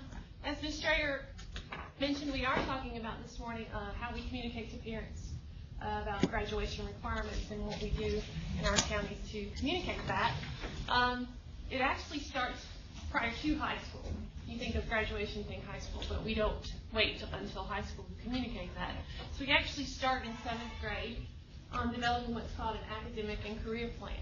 And if you've got the program of studies in front of you, if you are looking in the high school program of studies, it's actually on page 20. If you are looking in the middle school program of studies, it's on page 22. We start in 7th grade. This is something new. The academic career plan is now required by the Virginia Department of Education requires that we do this. And the students actually at SC and Laurel Park participate in a career investigations class in the 7th grade. And they take an assessment on the Virginia Wizard, which is a program that the Department of Education provides for us. And they assess the students on what they like to do and their skills, and kind of gives them a little direction on what kind of career path they might fit well into. And then they'll use that program to research different types of careers. And they'll look at all the career clusters, and they can choose many, many careers on that Department of Education website there. What's unique about that website also, it provides career information about salaries. It provides lists of Virginia colleges they can go to and how much it costs for that. So they get to spend a whole semester looking at using that program to look at those careers and colleges and different things like that in that class. So in that class, they develop what's called an academic and career plan. So they kind of decide what they'd like to do. Now remember, these are 7th graders. So what they decide in 7th grade is not set in stone, because you know what you want to do in 7th grade is probably not what you wanted to do in 12th grade. Could be, but chances are it's not. So, but they use that class to develop their plan, and we send the plan home to parents. They look at it, they sign it. And in that plan, if you look on those pages, you can see, well, this is what you want to be, so how do you get there? So they plan a path. What courses do I need to take? What college should I be looking at going to? Or am I going to college? Am I not going to college? What works and ready place skills do I need to develop? What community resources are out there? Different things like that. How do I get to where I'm going? So they start looking at that career path and that plan in 7th grade. And we distribute, like I said, we distribute those to parents, and they have to sign it that they've seen it. And then when they get to 9th grade, it's reviewed again, because chances are, when you get to 9th grade, your plans may have changed. So when they reach the high school, they'll reevaluate that plan, and they'll look to see if students are on the track that they need to be on, and if they're taking the correct courses that they need to take to get them where they want to go. Then once again, it's reviewed again in the 11th grade. And each time, parents are getting a copy of this plan.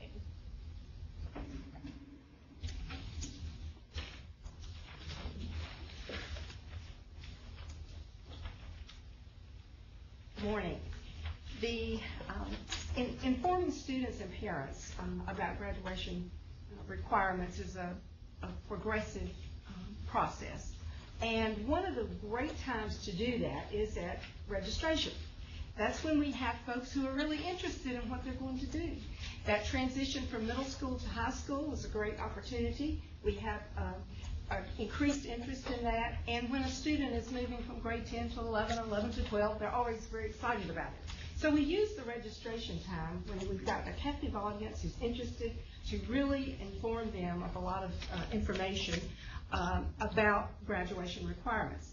Now, it does start in the middle school. High school counselors, however, actually go to the middle school to meet with students to give them a preliminary idea of what registration will be like. We have a specific individual plan for them that will give them some options. They look at that, they're to take that home and have their parents sign off on that. And then we actually have, usually in February, we have a curriculum night where we really play that up as a time when we want upcoming 9th grade students and their parents to come, and we make a really big deal of informing them of their graduation requirements. It's never too early to educate parents and students about the terminology that we use in high school and what their next 4 years is going to look like as far as an academic plan. And so we keep driving that home so that hopefully they all are beginning to understand that, to become more familiar with that terminology that we have. The other thing that we do with each grade level is to have the registration process, one which we meet with the student individually. I feel that's very important because that gives me an opportunity to provide a copy of their transcript to the student. We can reflect over that. And since I work with seniors a lot, it's very interesting to see. One of the questions I always ask is, after looking at this transcript, what would you change? Invariably, they tell me, I would have worked harder at the 9th grade. I came from middle school to high school, and I didn't take it maybe as seriously as I should have.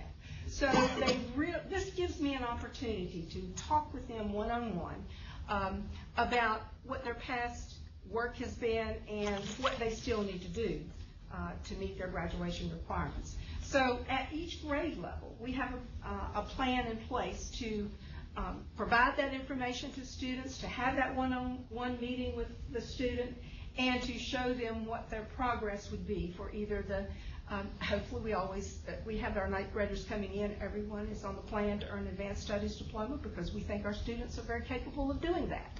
And so we want them to be on that mode of working toward that. We all know, though, that as time progresses, maybe every student doesn't earn an advanced studies diploma, and that sort of takes care of itself during that period of time.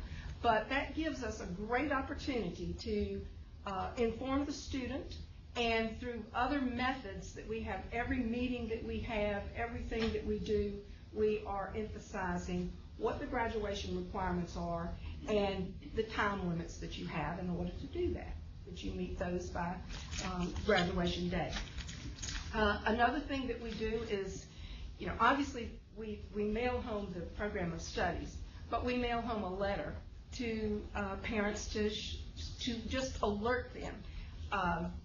Your student may need some extra help, or may need some, maybe somewhat deficient in meeting their requirements, or maybe they're in danger of not meeting their requirements. And so we encourage them to come and meet with us individually. And that's not something that we just wait for senior year to do, although that's when it becomes really important, let's face it. But we do that throughout the grade levels. And so that's one of the things that we feel is very important, is communicating what their requirements are. And you will certainly be learning in a few moments about the various things that are the different parts. It's not like it used to be. And that's probably the part that I hear most from parents. They are saying, well, it used to be like, and they're still living in that the way it used to be thing. And so we have to make sure that we're continuing to educate them, to make them aware of what the current standards are and what the current procedures are for students to meet graduation requirements. So these are the current graduation requirements. For a standard diploma, a student must earn 25 credits, and for advanced studies diploma, a student must earn 29. And as you see, there are certain categories that they have to earn those credits in. And you can look down the list and see. Our two newest additions, of course, is our course, the Economics and Personal Finance course, and the online component that students have to have in order to graduate. We have been fortunate that we are able to offer the Economics and Personal Finance class through online modules, which allows us to accomplish both of those requirements with one class. Also, if you'll look at the industry certification that is required for the standard diploma, that starts with current 10th graders, and coming up after the 10th graders have to have that industry certification, which is, we talk a lot about CTE and taking those tests in the different CTE classes and passing those. That's an industry certification test. But they have to pass one of those in order to graduate with a standard diploma. But I won't read all those numbers. And of course, one of the terms that people are very confused about is the fact that our students have to earn what's called a verified credit in certain areas, and those are our SOL tests. And to pass an SOL test, a student must achieve 400. So So scoring a 400 on these tests would make you have the verified credit. So in order to receive a standard diploma, those students must pass 2 English tests, the writing and the reading. They have to pass 1 math, 1 social studies, 1 science, and then pick 1 additional test that they have taken in another area. For the advanced diploma, it's the same 2 English tests, the reading and the writing, but it's also 2 math, 2 science, 2 social studies, and then 1 additional test from the area. And I mentioned those CTE tests that our students take. They also can use a CTE test, an entry certification that they pass in lieu of some of the SOL tests to count as one of the additional tests. This is where the confusion comes in, because they passed the course, but they haven't passed the associated SOL test, so they don't get that verified credit. So that's why you're hearing about students that take that test several times, because they have to pass the class and the assessment to get the verified credit.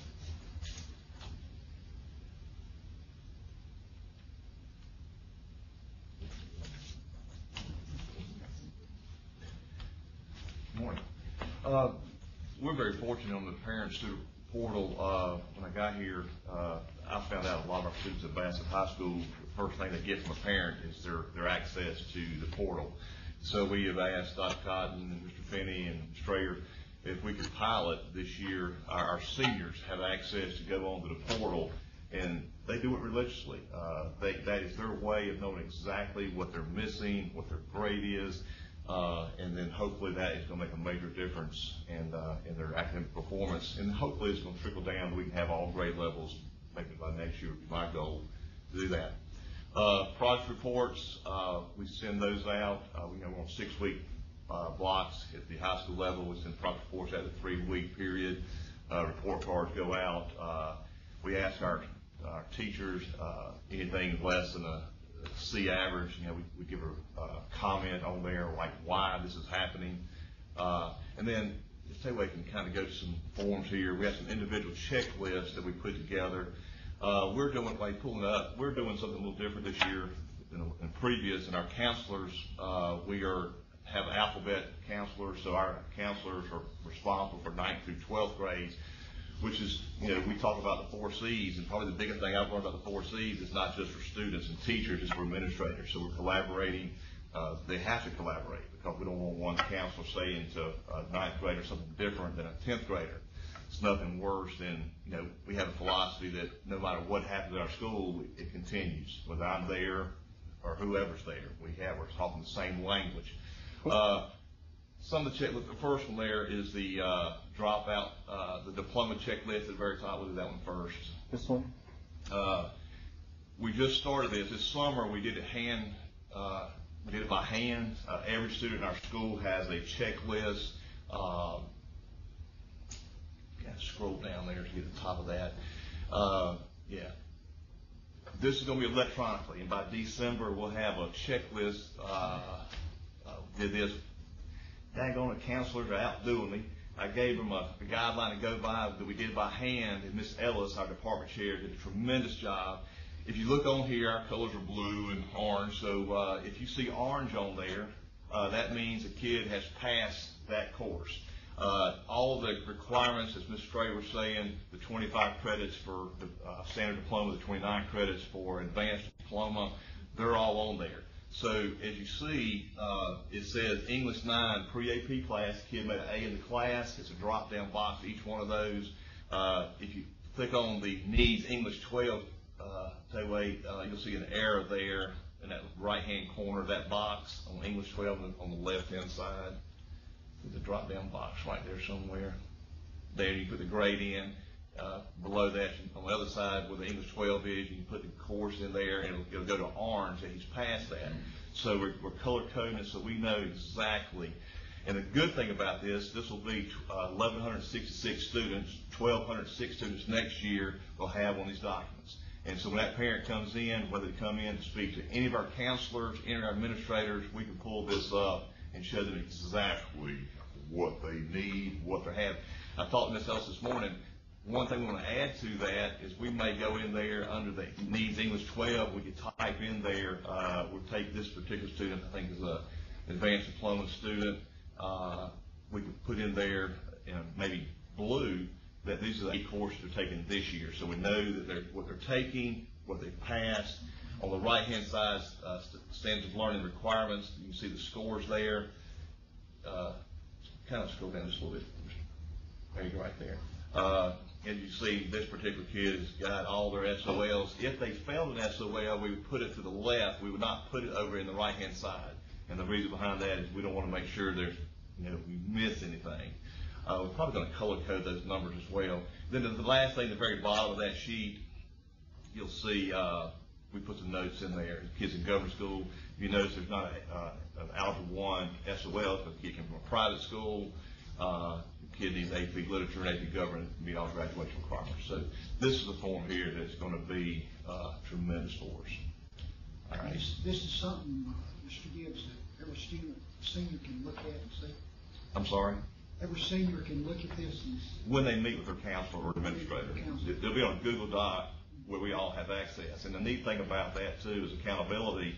When they pull that up, we can have access to who did that, who made changes. So we want all this done. We will not do seniors this year. We've already got done handwritten. We know exactly. And I'll speak real briefly on that one. On the handwritten sheets we have this summer, Ms. Scott with 9th grade, Mr. Profit with 10th grade, Ms. Bradley with 11th grade, and myself with seniors.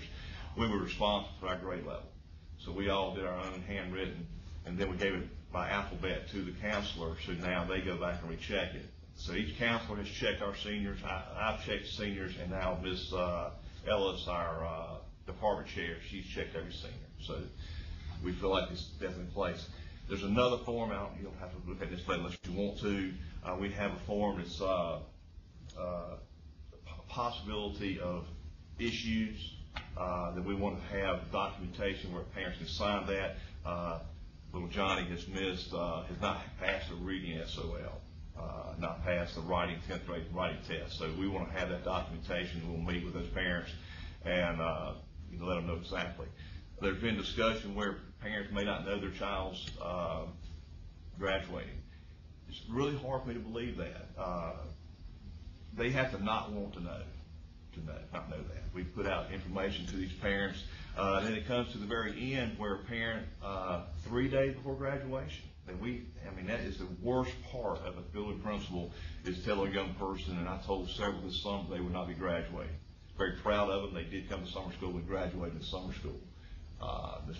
Black did a great job at Magna Vista putting on the ceremony this summer. But when they need that government class or English class or that writing class or SOL, they don't get that, and we're testing up to the end. That's when I have to inform them. So it really should not be a surprise this year more so than ever. Should not be a surprise, and hopefully next year even less surprise. So we do have some forms there. The senior graduation issue form that we put out there. If you want to click on that, we can. We also see below that was a transfer form. Dr. Cotton said, how about having a double checklist? So we have kids transfer in that we have to input by hand on these grades. We're having a counselor put that on the sheet, and then we're having another counselor go and verify that those credits are accurate. And so that's kind of the graduation issue list there. If a student needs AFDA, environmental English 12, so needed quite a few credits to graduate, and possibly even some SOLs. And then at the bottom you see some signatures that we're getting to verify that. Good morning. I just want to share a few things. We're kind of on the same track as what Mr. Gibbs has talked about, but a few things that we're trying to do at Magna Vista to make sure that we are communicating with our parents on their student progress. First of all, I'm supposed to focus on the report cards. We also remind our students and parents when report cards are issued. We do that viewed by school messenger. We also send out a parent email list, as well as we put it on our social media as a reminder. Also during that time, we remind parents that this is a great opportunity where you need to touch base with teachers to see student progress and things that they need to do to support their students. Also with our individual student checklist, we review it each year. And we also, as Ms. Cecil mentioned before, we have parent meetings with our students on a yearly basis. So usually by the time our seniors are seniors, they are aware, parents are aware of whether or not they're on track for graduation. Another thing that we've started this year is that we have senior letters and we've had senior parent meetings. We've done a general one, and then we've also had individual parent meetings where we send a letter to the parent to say, hey, your child is in danger, and we're asking them to call in, and they set up an appointment time where we sit down together as a team to have that needed conversation, so parents again are aware of the student progress. We also do an updated letter, so we had an updated letter set to go out on Monday from the first grading report again to parents to let them know of the students' progress. And we also will have set, I will do as principal, meet with the students that are failing or have shown D or F for our seniors to make sure that they're aware that we're monitoring, and I'm monitoring with them. And usually I'll have a parent call and we're in the office together so that I remind parents of the conversation plan that we had in place. And right now with this plan, your student is still struggling in these areas, and we give them needed suggestions, i.e. remediation, tutoring options for them to follow through with what they've decided to do. And last but not least, our SOLs, as mentioned before, students. We also contact parents again when we have remediation involved just for our seniors, so that we can make sure we're providing them with additional opportunities so that they can remediate and prepare for their SOLs that they have to take again. So these are some of the things that we're doing along with what was mentioned by Mr. Gibbs from Magna Vista 2. So we hope that what we're offering is a continued source for parents to know what's going on with their student, but we are trying to find a different avenues in all ways to make sure we meet their needs.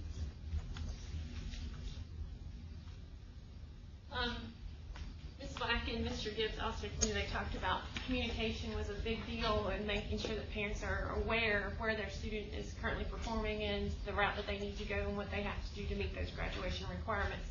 In their conversations with parents, they also discuss interventions. If a child is struggling, what do we do? What are we doing to help that child, that student, to meet those requirements? I'd like to mention too, coming from the middle school elementary background, we don't wait until high school. We know that kids are struggling. We know that kids need some interventions. We do some of these interventions in middle and high, but they really put it on intensely in the high school because we want our students to graduate. But we do provide remediation during and after school, and that's across the board, all schools, K-12. We do provide remediation for those students that are struggling in the areas. We do tutoring. That's after school tutoring. We do in-school tutoring. Sometimes teachers use their 90-minute planning. They might take 45-minute planning. I think Ms. Black has started that at Magna Vista, where the teachers are using 45 minutes of their 90-minute planning and tutoring students to try to get them on track. We have a great partnership with MHC After 3. They have a grant. They help pay for teachers to tutor after school, as well as some of their staff they'll use to tutor our students after school. And they work closely with the teachers in the schools so that they know exactly what the student needs to work on. So it's not a hit or miss tutoring, it's a very direct and focused tutoring so that they know what they need to provide for that student to see growth and to get them on track and get them to graduate. Mr. Gibbs and Ms. Black both talked to you about communicating continuously. Ms. Cecil lets you know how counselors and the teachers and the principals are communicating. It's not something that we wait till the last minute to do. Parents are informed constantly about the procedures and the graduation requirements. And there's some other things that we use. We are definitely looking at data. We have to monitor the students' data and their performance, and there's some other implementation and interventions that we can put in place based on data. We are using for the first time this year the Algebra Ready diagnostic test. So the students are struggling passing that algebra SOL to get that verified credit. We are working with the high schools to give them the diagnostic test and it'll pinpoint the exact areas that they're having trouble with, and then their algebra readiness classes, they can the teachers can provide instruction based on what that test is telling us that the students are struggling with. It also comes with a whole series of interventions that the teachers can use and lesson plans that they can use that directly target those areas that the student's struggling with because they have to pass that algebra SOL. And we're working with Writing Initiative. Miss Jean Harrison, y'all probably know her. She does her Writing Initiative, and we use the data from that. Miss Janet Lewis on the curriculum team, she's been going out and working with the high school English teachers, the middle school English teachers, and analyzing that data and how to implement interventions based on the writing data, because they have to pass that writing SOL as well. So we are providing interventions at the curriculum side of it. We are working and looking at data and trying to provide as much intervention as we can to get our students on track for graduation.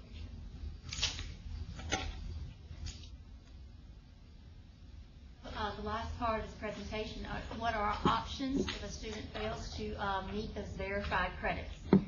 The state has allowed us to have the option with science and social studies. Remember I told you the passing scores of 400 or better on an SOL test. If a student takes the test multiple times and they have scored between a 375 and a 399 on a science or social studies test, we can indeed, if they pass the course and scored in this range on that SOL test, we can award them what's called a local verified credit so that they can meet the requirement for social studies and science. That is something that we can do. However, when it comes to the reading, the writing, or the math test, we cannot award local verified credits anymore. At one point we could, we cannot do that anymore.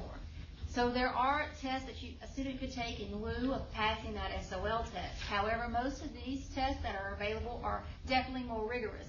And there's a long list of these that you could see on the DOE site, or I can provide, but basically to sum it up, they are the advanced placement test in those certain categories. AP calculus test would be the one for the math they would have to pass.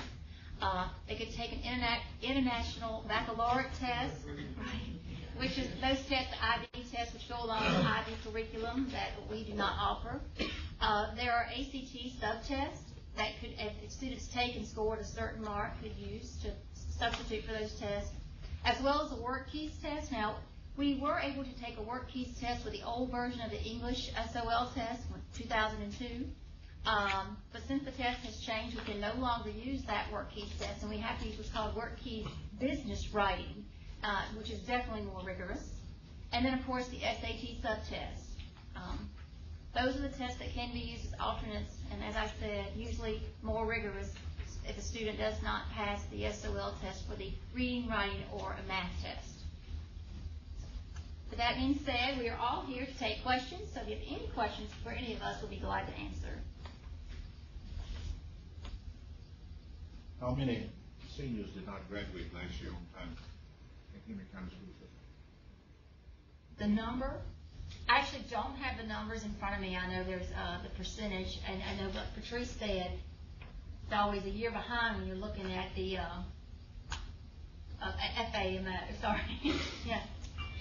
I don't have that in front of me. We can get that to you. We were visiting Warrior Tech a couple of days ago, and a young man seemed very intelligent, and I called him to the side and asked him what was his plans after school. And he ran them down, and they sounded perfect. And I says, what's your plan B? And he says, huh? I said, suppose this don't go through, then what do you have? So do you ever counsel students as to possibly having an alternate? Well, absolutely. I'm thinking that the grade level of student to which you were speaking was grade 9 or 10, if they were in Warrior Tech. So at that point, we're trying to get them to focus on matching their interests and abilities to possible career choices, to begin study labor statistics to see what the employment options are for those students in those categories. But really with that age group, you are thinking of a lot of things. So this particular student, I'm impressed that he's narrowed it down to one. Because generally, they spit out about 5 or 6 things to me. And generally, they're well, I don't know which one, and then they feel the pressure because others are saying, well, I'm going to go to this school, and I'm going to major in this, and this is what I want to do. And the student who is a little undecided begins to feel like I'm behind. You know, and then we feel, so I try to assure them that it's okay to change your mind, because if you don't, I think the pressure is they make choices based on maybe what somebody else is doing, rather than looking at an individual, what's best for me. And so yes, they have, like I said, I'm surprised that one spoke to you and said they knew exactly what they were going to do, because generally they tell me 5 or 6 things, and they have trouble imagining choosing one. So, I think that they will figure that out, because I believe if we looked at some statistics at college level, how many students go and change their major. So having, here we are, we're asking a person who's 17 or 18 years old, what do you want to do the rest of your life? Well, I think most of us adults are still trying to figure that out. So if we are, then we got to make them feel like you are making a decision, you are getting a direction to go in. But yes, and I have learned this over the years, and I encourage all of my students, even if you think you know what you really want to do, come out of college being able to do at least 3 things. Because there is no way that we can predict in this economy what the most going job is going to be, what's that career path going to be, that when I graduate, I can be assured of getting a job. So if you have at least 3 things that you can do when you come out of college, then your options have just been expanded. And we are so fortunate in that we provide our opportunities for our students to get those dual enrollment credits. So a student who goes in with all of those dual enrollment credits can either get a major, 2 majors, major and a minor, 2 minors, whatever it is they want to do in that period of time. If the family can afford for them to stay the full 4 years, think of the times they could get an advanced degree. So the options for them, I need for them to think of at least 3 things they can do that they would like to do, and 3 career opportunities that they could have when they exit college. I think that's being a really good steward of that college time, and using that, because we can't guess and predict what the hot career is going to be when they graduate. And I'd like to follow up with one thing. I think it's very important that we continue to offer a variety of opportunities for students to know that careers exist. For example, today we have our 9th graders that are traveling to Chatham to be exposed to a variety of careers. And I think that as we continue to see our students grow and develop each year, as we continue to expose them to a variety of careers, we anticipate for their ideas to change. So you may run across that same student next year who's had some additional opportunities to grow from Warrior Tech and to see companies or industries that's available that he's not aware of, and that plan may change, and he'll have a whole list of a different plan for him. So I think as we continue to offer career choices and let them know that careers exist, it is my hope that they have changed, their plan changes, so that they know, hey, I didn't realize this career existed, and maybe I tried to look at it this way. Other questions or comments? Just one quick thing, what you're saying. We never tell a child they can't go to college. Of course, we don't tell them that. But we do have to have those critical conversations with that student that has a 0.9 average and thinks they're going to the University of Virginia. So our comments there are, what if you've got some plans together? You still can go to University of Virginia, but you have to go to possibly community college and have your grades. And I tell every class that I meet with at our class meeting at the beginning of the year, the hardest part about college is getting in. We do have, never tell they can't, but we do have conversations about what you do. We also tell them about skills. If you have a skill and degrees, you're more marketable in the workforce.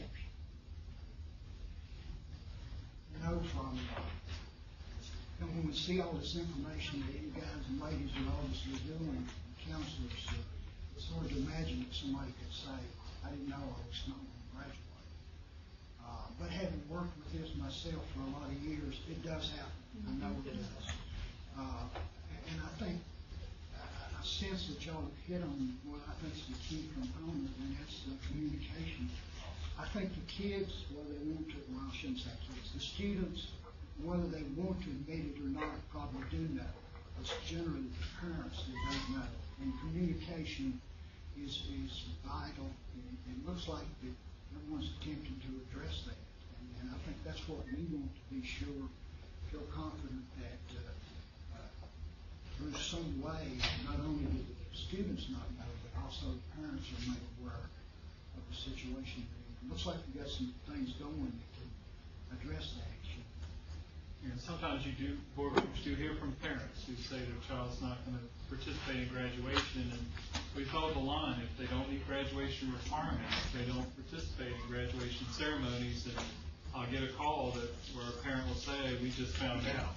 So one of the things that you heard us talk about is that senior letter and those meetings with the parents, and that's something we've ramped up this year to really make sure that we get those parents in there face to face, because we're communicating all kinds of ways, but we need to bring them in and look them in the eye and say, here's where we are, here's the reality, here's what we're going to do about it.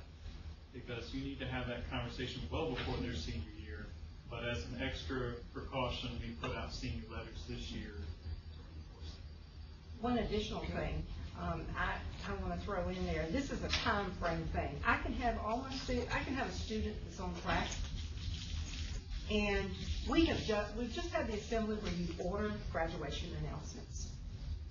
They leave that auditorium, and in their minds, they have graduated.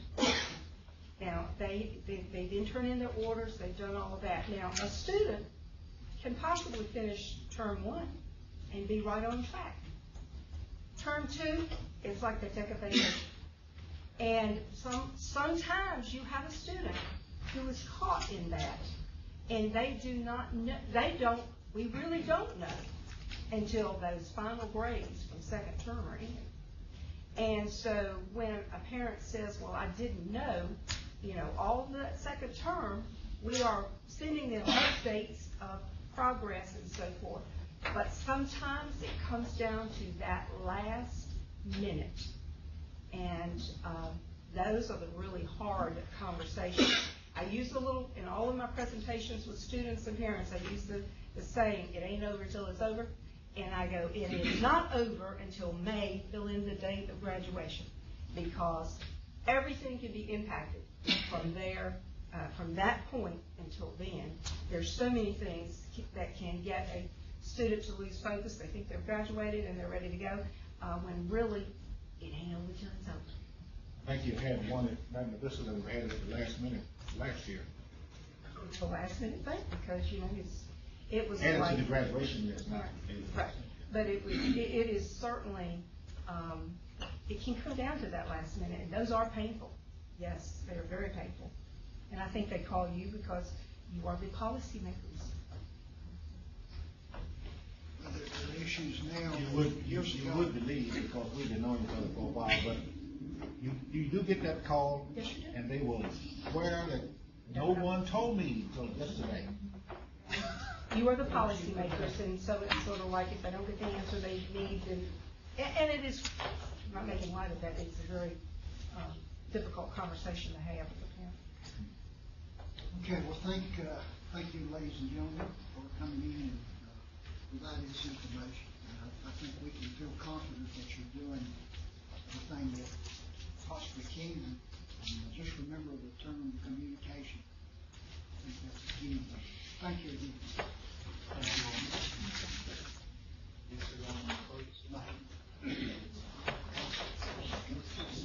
At this time, members of the board, I will entertain a motion to go into closed session in accordance with section 2.2-3711, same section, print A, print 2, same section, print A, print 3, same section, print A, print 7, all of these for emphasis, information, student matters, acquisition of property, and legal matters.